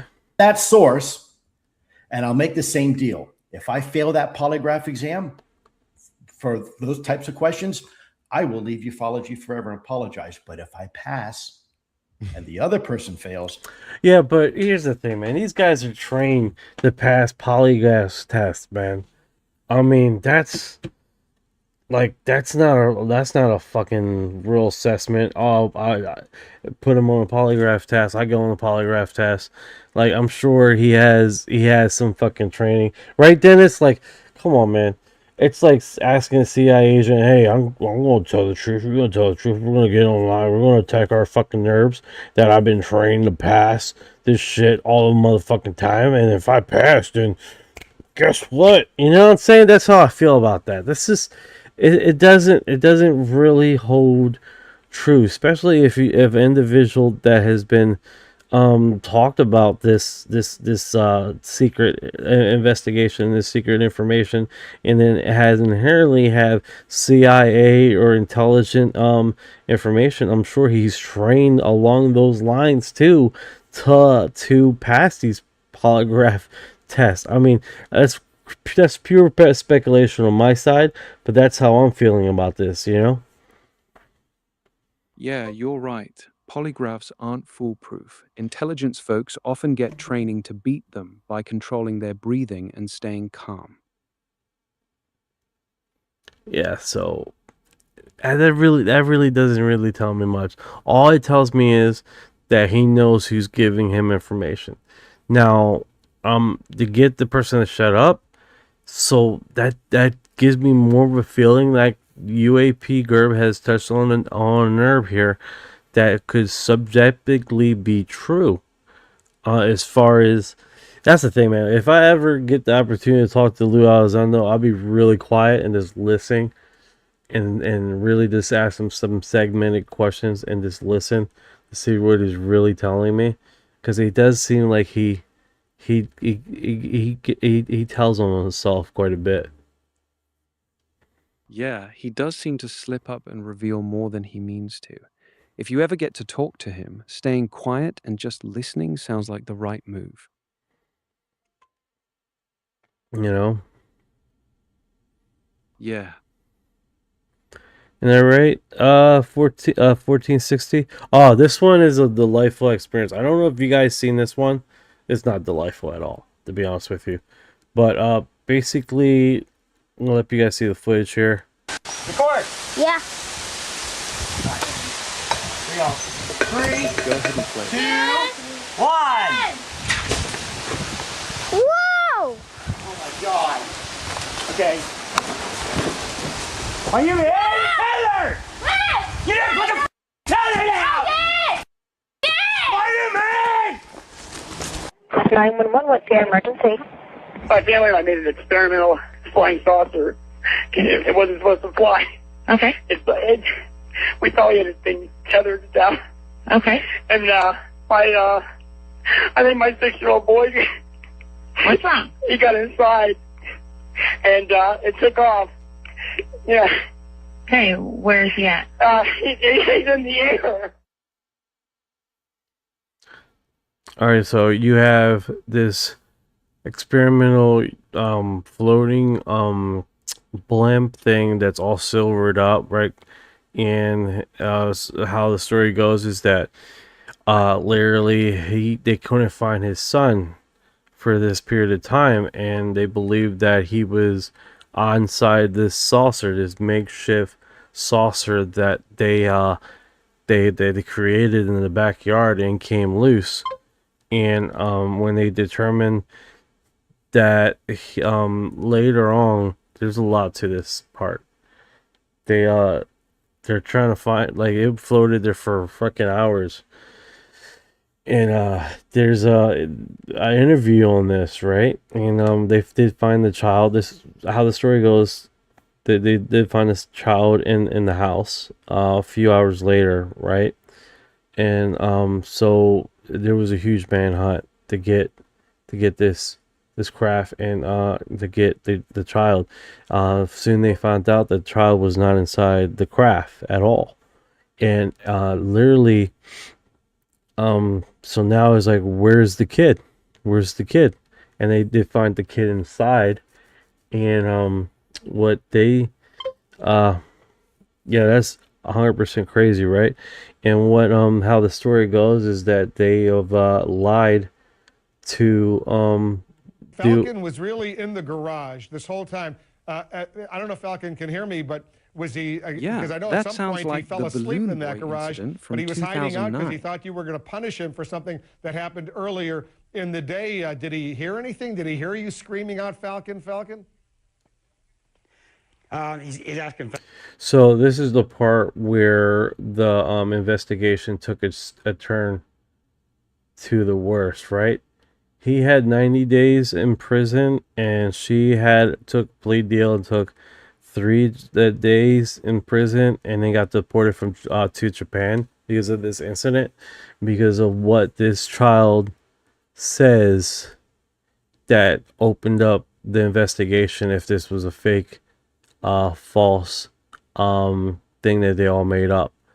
So check out what he says, and this is what they opened up the investigation based on what he says at this point. Falcon, did you hear us calling your name at any time? Play what the kid said. Hold up. Like, he missed that part.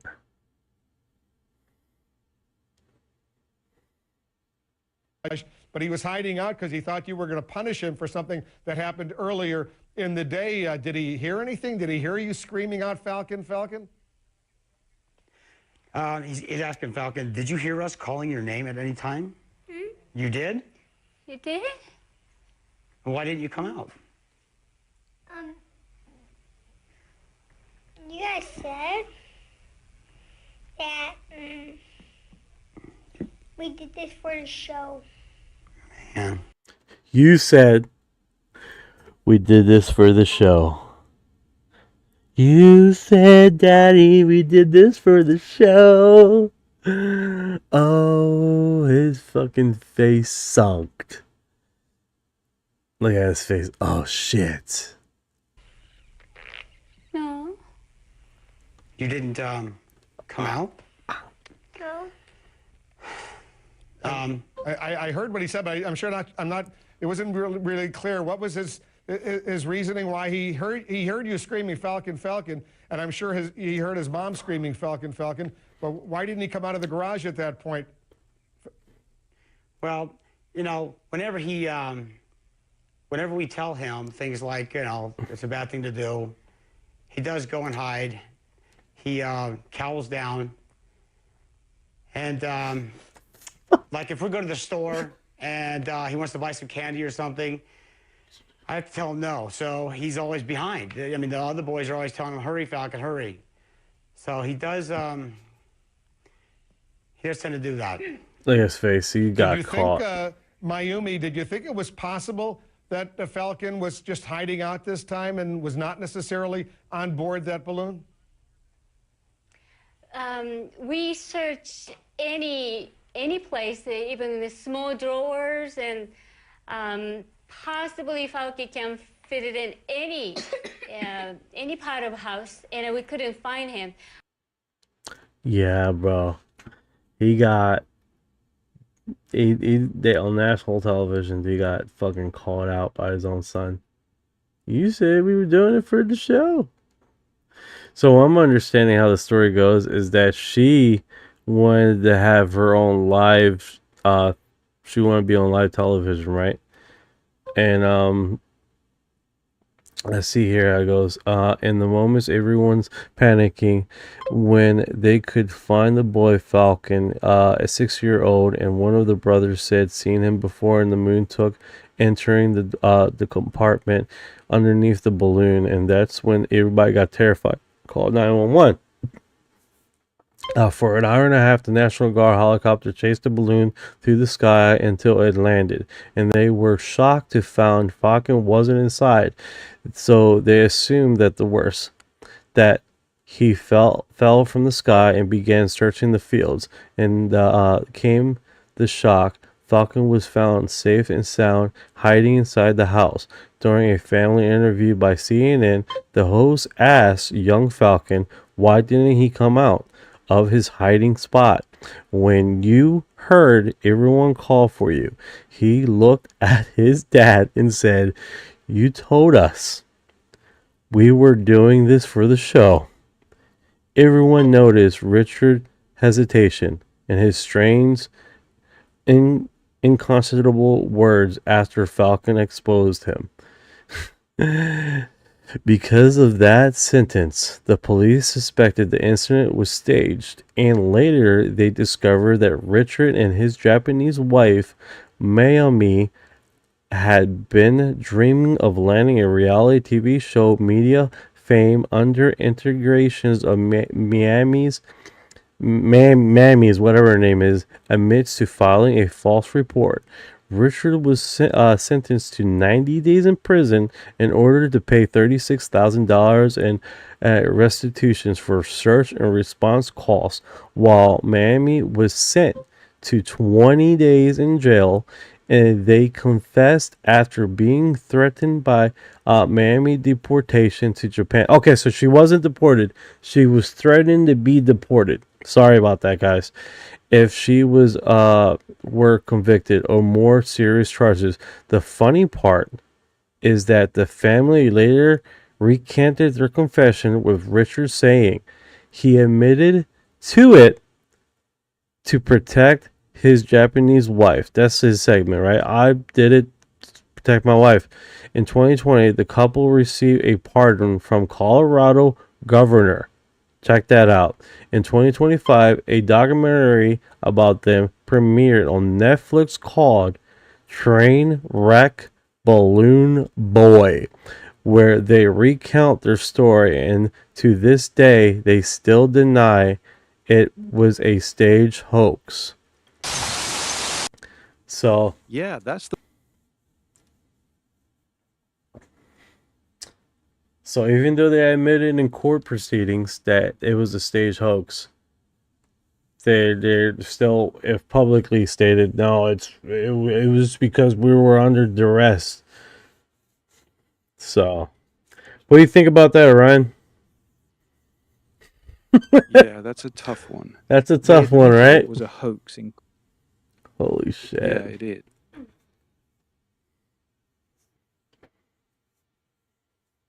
Yeah, right? I definitely want to see that program to see what I don't know if I want to see it now. It's basically, we just found out the whole story, right? Either they got silenced or they had no knowledge or proof, right? Master Machine says, same material from Roswell. Looks like it's identical. That's funny.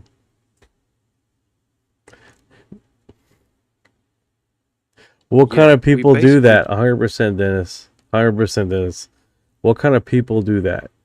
Ryan, do a deep search. What kind of people would do a hoax like that? You're asking what kind of people would stage something like this? Yes. People who stage hoaxes like this are often attention seekers or those craving fame. Richard Heaney, for instance, had already been on Wife Swap and was pitching his own show. Others might do it for amusement, boredom, or financial gain. That's a short segment. So we do have Lue Elizondo here again.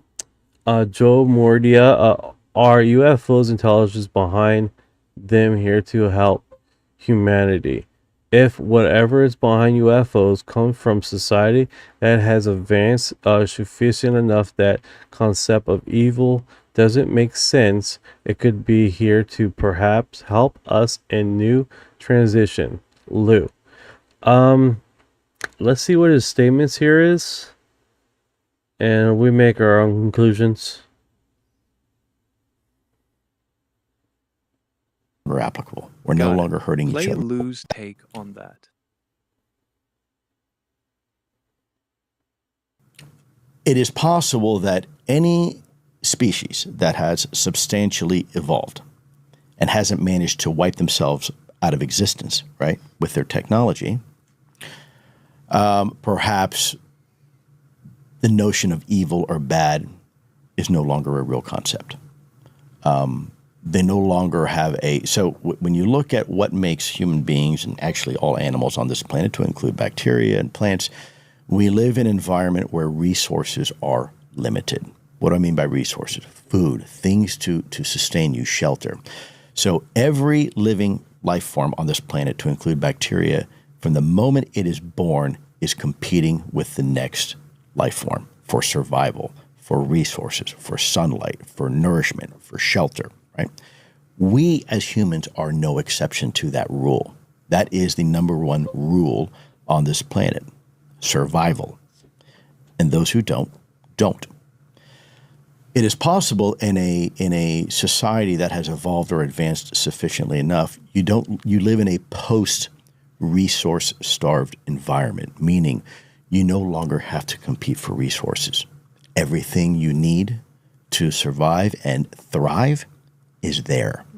And then all of a sudden when that happens, all the things that we do to each other in a resource-starved environment is no longer applicable. We're no longer hurting each other. We're no longer doing things to take from one another.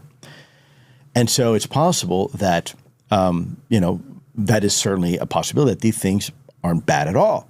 There's no evil. They don't even, the concept of evil doesn't even make sense, right? And it could be here to perhaps help us in a new transition, right? There are in my opinion, two primary motivations of the human spirit that drive just about every decision we make. And there's only two: love and fear. Fear is what drives us to start wars.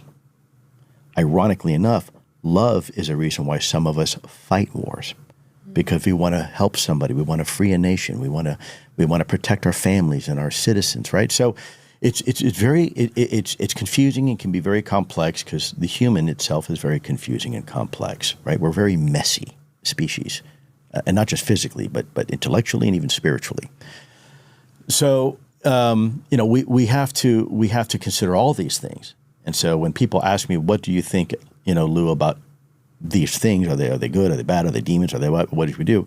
It depends what perspective you're asking me from. Are you asking me as a former senior intelligence official and special agent, or are you asking me as Lue Elizondo, your neighbor, having a beer?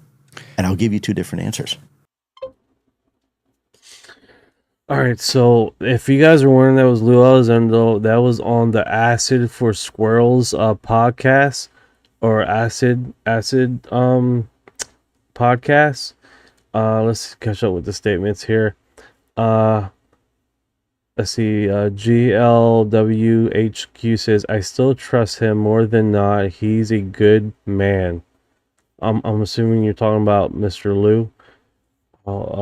Yeah, I think he has a lot of good qualities. I'm understanding he does reach out to a lot of small creators. We're understanding that he gives a lot of small creators opportunities to bounce ideas back and forward and stuff like that. He's very open and to discuss with people, especially people that are not necessarily have a big following. So I've seen that he has done that quite a bit. Also, Avi Loeb also is a person that does that too quite a bit.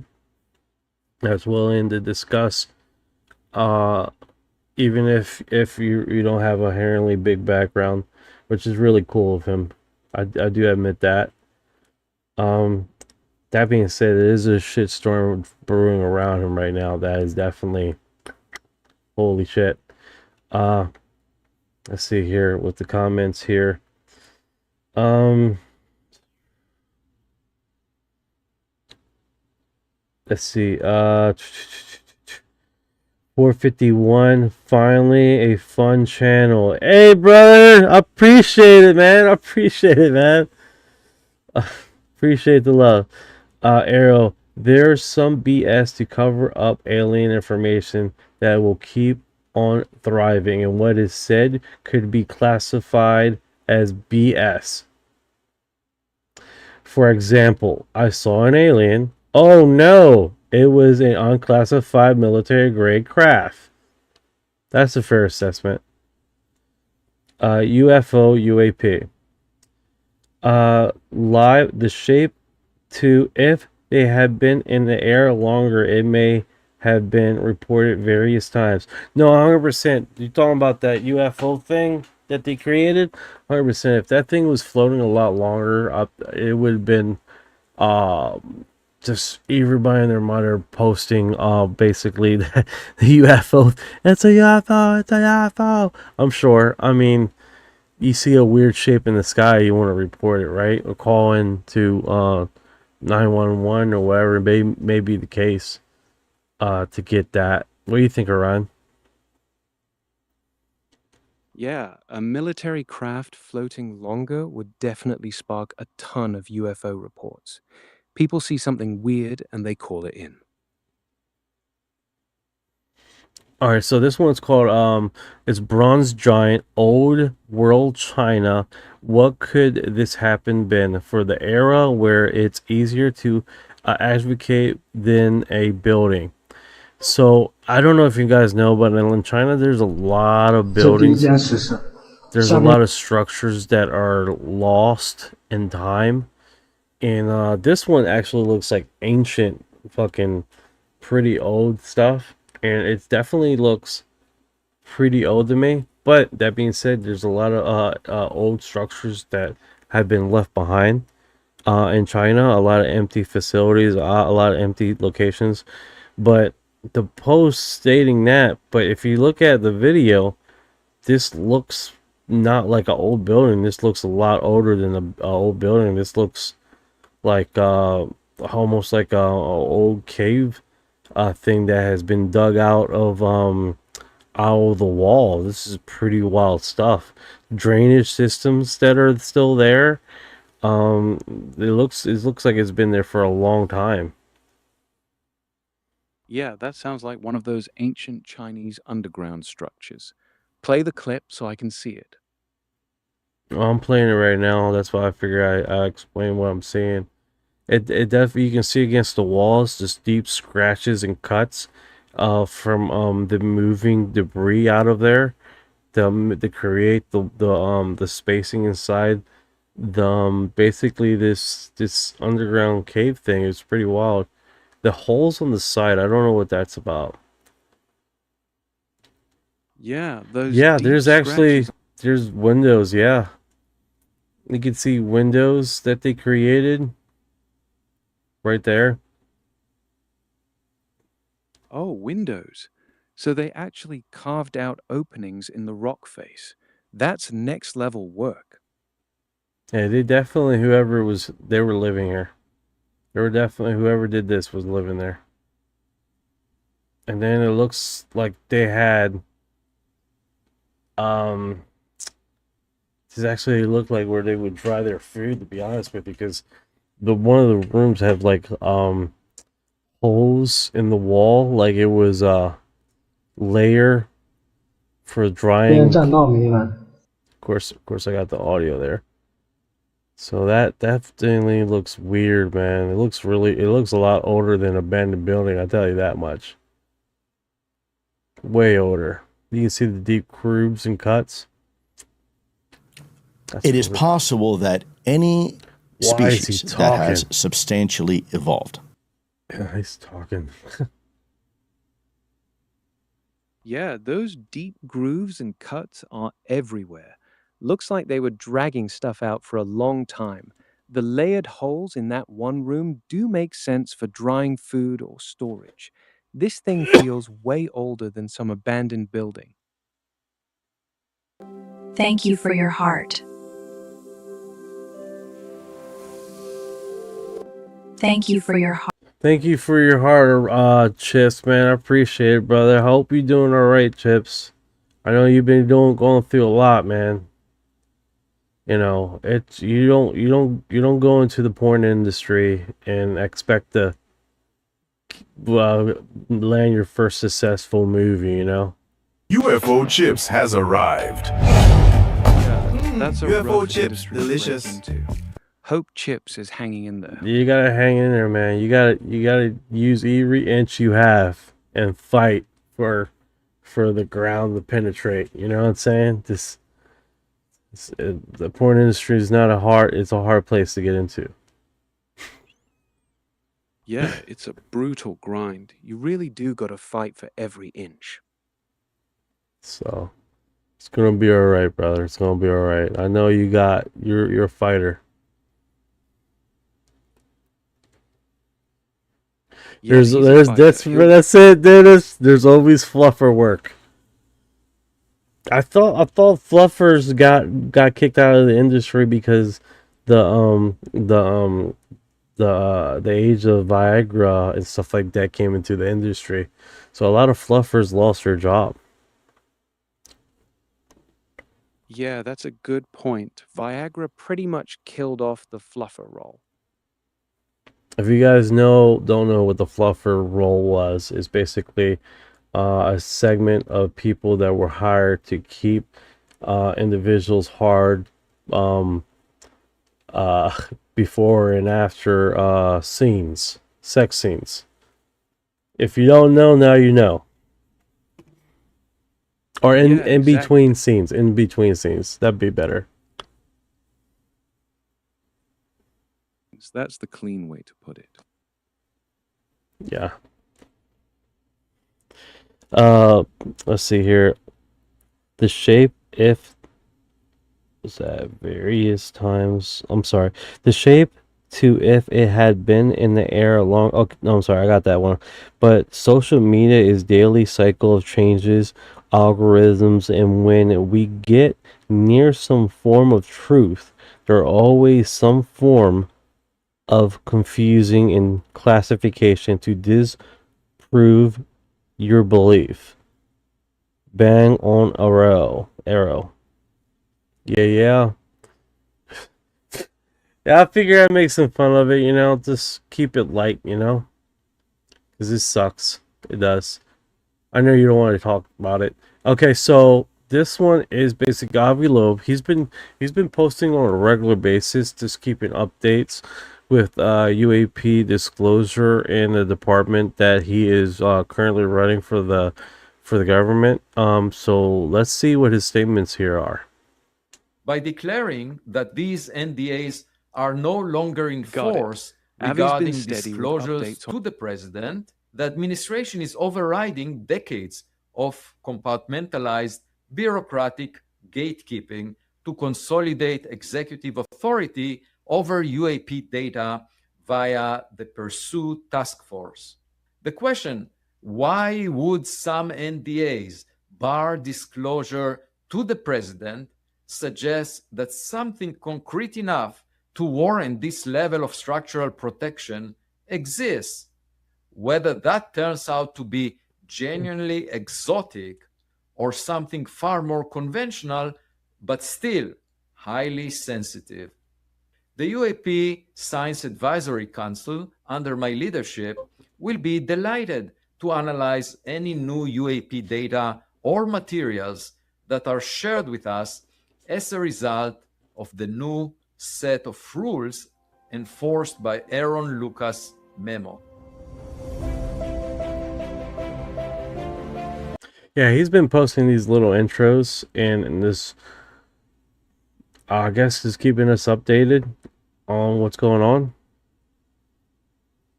Yeah, those little intros are a nice way to stay in the loop.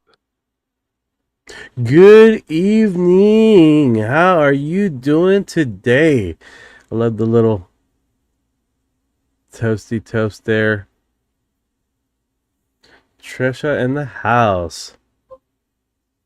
It is nice to be Trisha. important, but it's more important to be nice. Yeah, that's a solid line.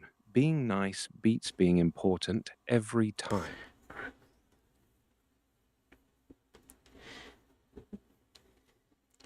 Very much so. Very much so. What's going on? There aren't set rules though. I'm sorry, I'm just catching up with Errol's comments here. Yeah, take your time. But oh yeah, I did read said that. Yeah, I think Errol's really spot on with that though. As you get closer to the truth of information or lack of, or with relative information with subjective evidence, we do hit this kind of like social media wall that disbands your belief system or disbands the but subjectively you're researching, right? That basically turns everything on its head and try to keep you second guessing yourself, you know? Yeah, Errol's got... Yeah. Yeah, this is the... Alright, so the first one was, you're talking about Oumuamua. I think who talked about Oumuamua, I don't think it was Avi Loeb. I think it was, another scientist that talked about, Oumuamua. I could be wrong. Hey, Ron, can you fact check me? Let me check that. You're right, it's not Avi Loeb. The object is spelled Oumuamua, the first interstellar visitor discovered in 2017. Avi Loeb did push the idea it could be alien tech, specifically a light sail. But wasn't there another scientist that were discussing Oumuamua? Yeah, there were others. The team that first spotted it was at the University of Hawaii's Pan-STARRS telescope. Then the whole scientific community jumped in with papers debating whether it was a comet, asteroid, or something weirder. Yeah, I know of it. Let me tell you this. All right, Arrow, tell us. But yeah, you're right. He has talked about Oumuamua, but there was another scientist that was they were posting on different magazines about Oumuamua prior to Avi Loeb. I can't remember his name. Yeah, the original discoverers were the Pan-STARRS team in Hawaii. People were discussing it. Fair enough. Fair enough. Yeah, fair enough. All right, so this is pretty wild, right, guys? We were probed twice. So this one comes from the ISS. That is pretty wild, guys.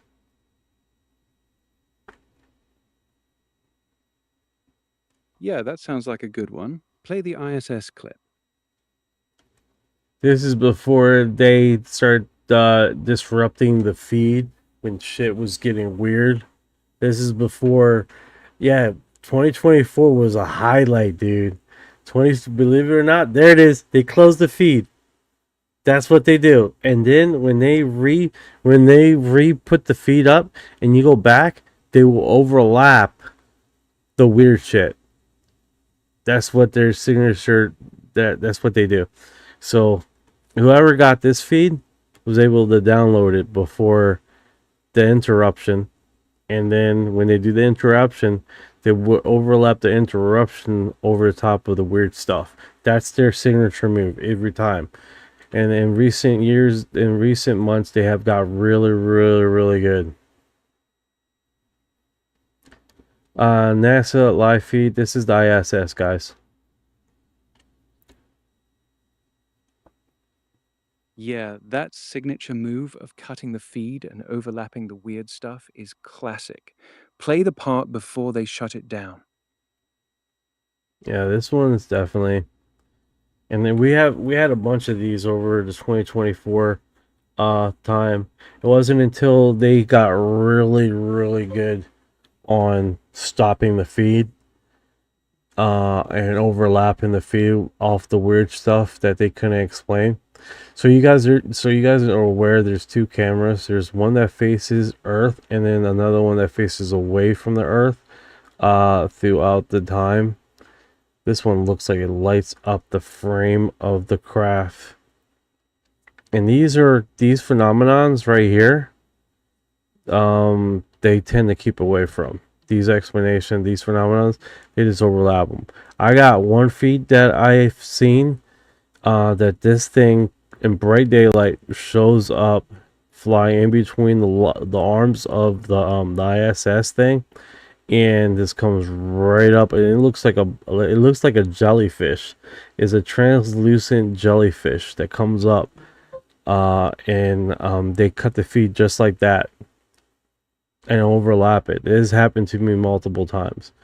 If you look at my old post in the beginning of 2025, you can see some of the footages that I've caught.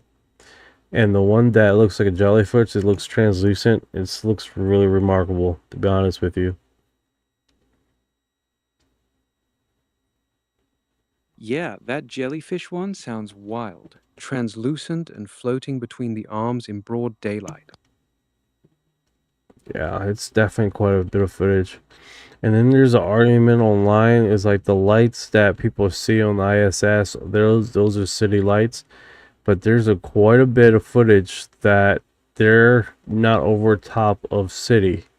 They're in land when they see. I'm talking about the camera that faces the landscape. That quite a these lights will show up, structures and stuff like that, when it's over the ocean too, not this over land. And then of course you do have segments where the ones that are facing out. Yeah, so there's an argument there that's saying these are not extraterrestrial. These are natural plasmoids that live up in our atmosphere. Like and their argument is that they scrape plankton off the bottom of the ISS, and it's like this theoretically could just be a creature we haven't discovered yet, we haven't categorized yet. Because how they interact, how they react to light, how they move around, almost like they're intrigued. Like they have a lot of characteristics of a type of creature, and it's not. I mean, it could possibly be. I mean, if they are living up in the upper atmosphere and they just sort of have like this kind of jellyfish kind of thing. I mean, I'm crying out loud. You're scraping off crap out the bottom of the ISS that's supposedly supposed to be in water. That's weird as shit, to be honest with you. And of course, you got flat earthers that was like, oh yeah, because they're the upper parts of the firmament. That's why they're getting plankton on the bottom of their of the ISS, and why they have to scrape, because there's a amount of humidity or water vapor. So it's an ongoing thing, dude. At the end of the day, no one quite really know what the hell these things are. Yeah, it's wild. You got plasmoid creatures, space jellyfish, or flat earther firmament pluck, and nobody really knows for sure. Everybody's trying to just fill in the gaps on what the hell these plasmoids or light phenomena creature craps are, and they don't seem like they communicate with anybody. They just show up and observe from all the incidents that people have discussed,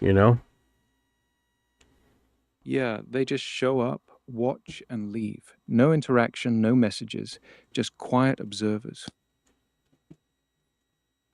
Yeah, so it is definitely very strange, man. And I'm sure they're going to figure out what the hell these things are someday.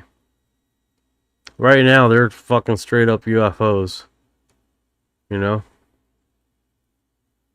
Yeah, straight up UFOs until someone pins down what they actually are. the former operations officer for the Army unit, unfortunately put one up, because you have absolute trust in your monitor when you do this. You're in an altered state and they're steering you. The technology is difficult to explain at the moment. They're steering. Oh, this is part of our segment yesterday. Sorry about that. We did a segment yesterday, remote viewing, remote viewers and stuff like that. So let's get to the Reddit feeds and see what's going on over there, and see if what we can gather up from over there as far as populars and stuff, and see what we can repost. I know I've done some reposts. I don't know if I approved it yet, so let's just get to the feed, so next time I see something I can just verify here. So last 24 hours, UFO base spotted on iceberg. Yeah, let's pull up the Reddit feeds. Start with that UFO base on the iceberg. All right, so this discussion is, this is an ancient iceberg flip over. Lord, behold, left side, you can see a perfectly square entrance iceberg guy, natural formation of the iceberg UFO. So I don't know if you guys know, there was a singer that passed away, I can't remember his name right now, that has said that there's bases that goes into the iceberg wall, that they have said that UFOs are coming in and out of those. I don't know if he was playing around. He did seem like he was doing a Alaska tour or something like that, and he was caught on footage talking about that very thing. Yeah, that square entrance on the flipped iceberg looks suspiciously perfect. Play the clip. No, it's not clip, it's the image. Oh, it's a still image, not a video. Got it. That square opening does look too clean for natural ice. Yeah, it is kind of, you would think if a thing be circular, this is like a straight cut. Huh. That is weird. That is strange. And that's the thing, man. It's like with what these things is like. Alright, so let's see how we got this one right here. Oh yeah, it was a remote viewing from yesterday segment. Yeah, that straight cut is weird. Let's pull up yesterday's remote viewing segment. No, we got it already. But I mean, see what else is going on. Sometimes we get the most interesting stories come from Brazil, and typically they cover some. They do cover some Brazil, point of views here. Yeah, they bring a fresh angle most of the time. Arrow states, I'm just going to state this. Sharp UAPs are dived into the ocean based on UAPs to gain information from our ocean. Ground hovering spheres are calculating the percentage of green crops to prove habitable planet. That's my myth. Or point of view. Yeah, that's a fun take. Yeah, that's a cool take. I hear you. Yeah, it's a cool take. See if I get fucking hit with a commercial. I hate these bastards. I hate them.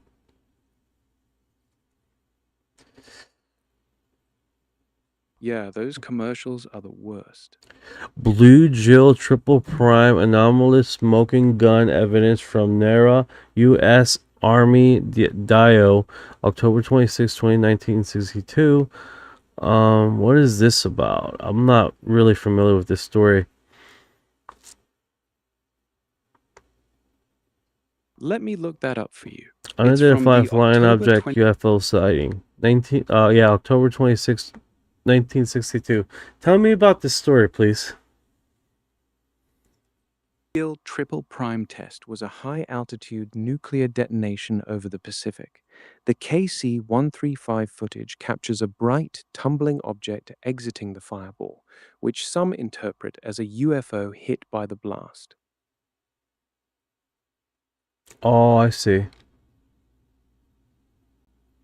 That footage has been debated for years. That is interesting. That is interesting.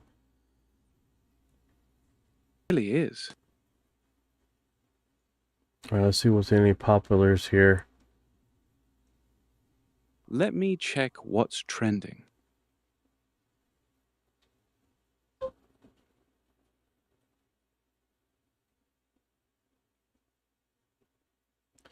I think I know this lady. She's digged a hole underneath her house. Huge.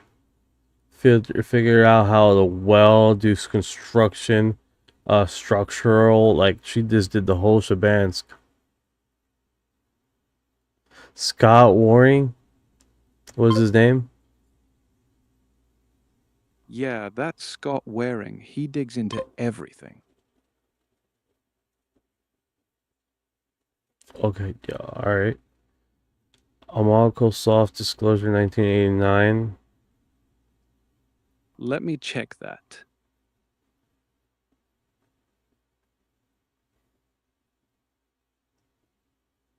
I don't know why I'm gonna boast that. I don't really. I definitely. So this cat, Japanese street photograph. Fucking cat has 0 jump game. Yeah, that cat's got no hops at all. Brazilian horror story. Comodimos. Yeah, Brazil always has the wildest ones. What's the story? Well, it's in Brazilian. Cononimos. I don't know what I gotta go directly to the direct post to translate that one statement. Yeah, go ahead and pull it up. We'll translate it. Condominium. Brazilian horror story. It doesn't really say much. I guess there's something in the background, guys. Yeah, play it. Let's see what's lurking in the background.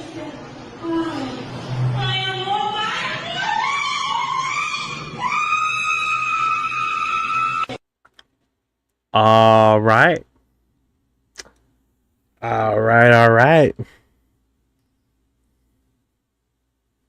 Yeah, go for it. Yeah, it was a lot of screaming, randomness. It sounds like pure chaos. Pure something. Ecstasy or some shit. I don't know, but that was like a little too talk there and then straight up freaking screaming. Yeah, that shift from calm to full screaming is jarring. Alright, a witness chilling description of alleged extraterrestrial in New Mexico, 1966. And how tall would you say they would have been? You said children. That's I'd say that they were between 3 and 4 feet high. And let's get a little description now. What I remember. First, how badly damaged did they were burned. And remember, I told you about they had kind of their suits or their coveralls or whatever you want to call them was made out of something like awning or something. We couldn't cut it with bandage scissors, and the only way we got it, Dutch had a knife, and we got it nicked in and ripped it. And yeah, that background music crap has probably got me flagged. Background music's messing with the audio.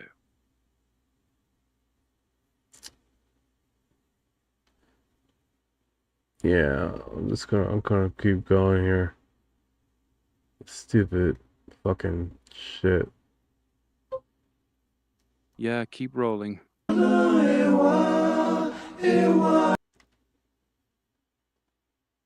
So these footages, if you guys are not familiar with these footages here, these are drones that basically will explode and kill the individual that it goes. So these videos you're seeing right here is from the battlefield of Ukraine, or or Ukrainian or Russians being basically hit in the final moments before they get no longer exist. Yeah, those FPV drones are brutal. They dive in and take out the target up close. Yeah. That sucks. Really does.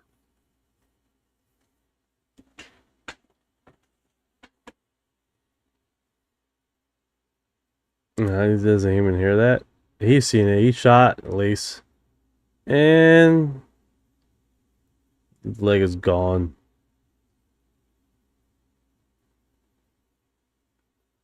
Yeah, I hear it. Something just went quiet. Yeah, these footages. Yeah, that sucks. Rough. Yeah, that's rough. Last moments.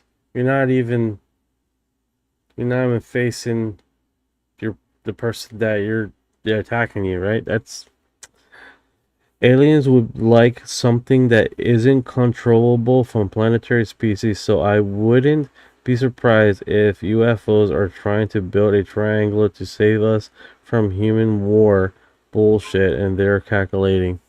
That quite possibly be, man. Or they're I don't know, they're observing, catching all the DNA and all that, and if we wipe ourselves out, they just reseed the planet. Instead of, that'd be way much cheaper than trying to stop a society that is doomed on destroying itself. Yeah, that reseeding idea is dark, but logical. Cheaper to wait it out and start over than try to stop a species hell-bent on self-destruction. Yeah, that kind of sucks, but yeah, that's makes most sense to me here. Yeah, it does make a grim kind of sense.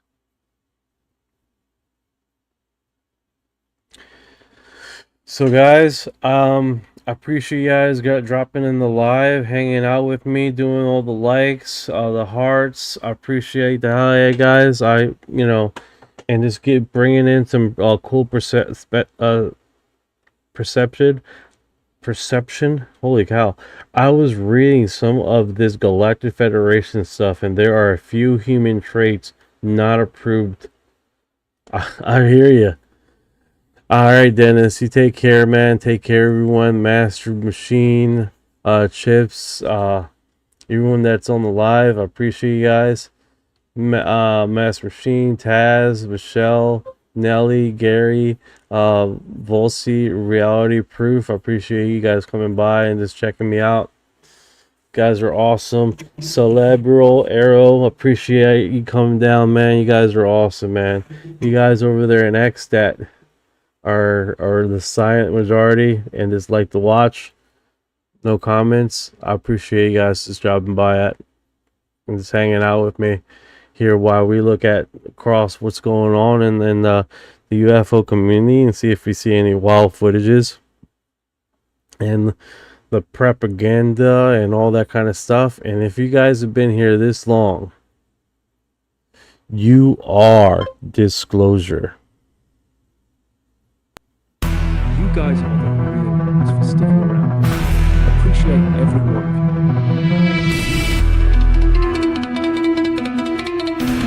What you know about rolling with the grays and the feet when your mind goes blank? Got a bucket in your seat when you're chewing stuff too much. Netflix take a seat. Yeah. I feel like a hybrid in the What you know about flying a plasma train when your brain gets zapped? When the human lights show up, everything is serene. I feel like an envoy in a starship dream. She say that I'm weird, I'm like, you ain't seen the sphere. I believe in you.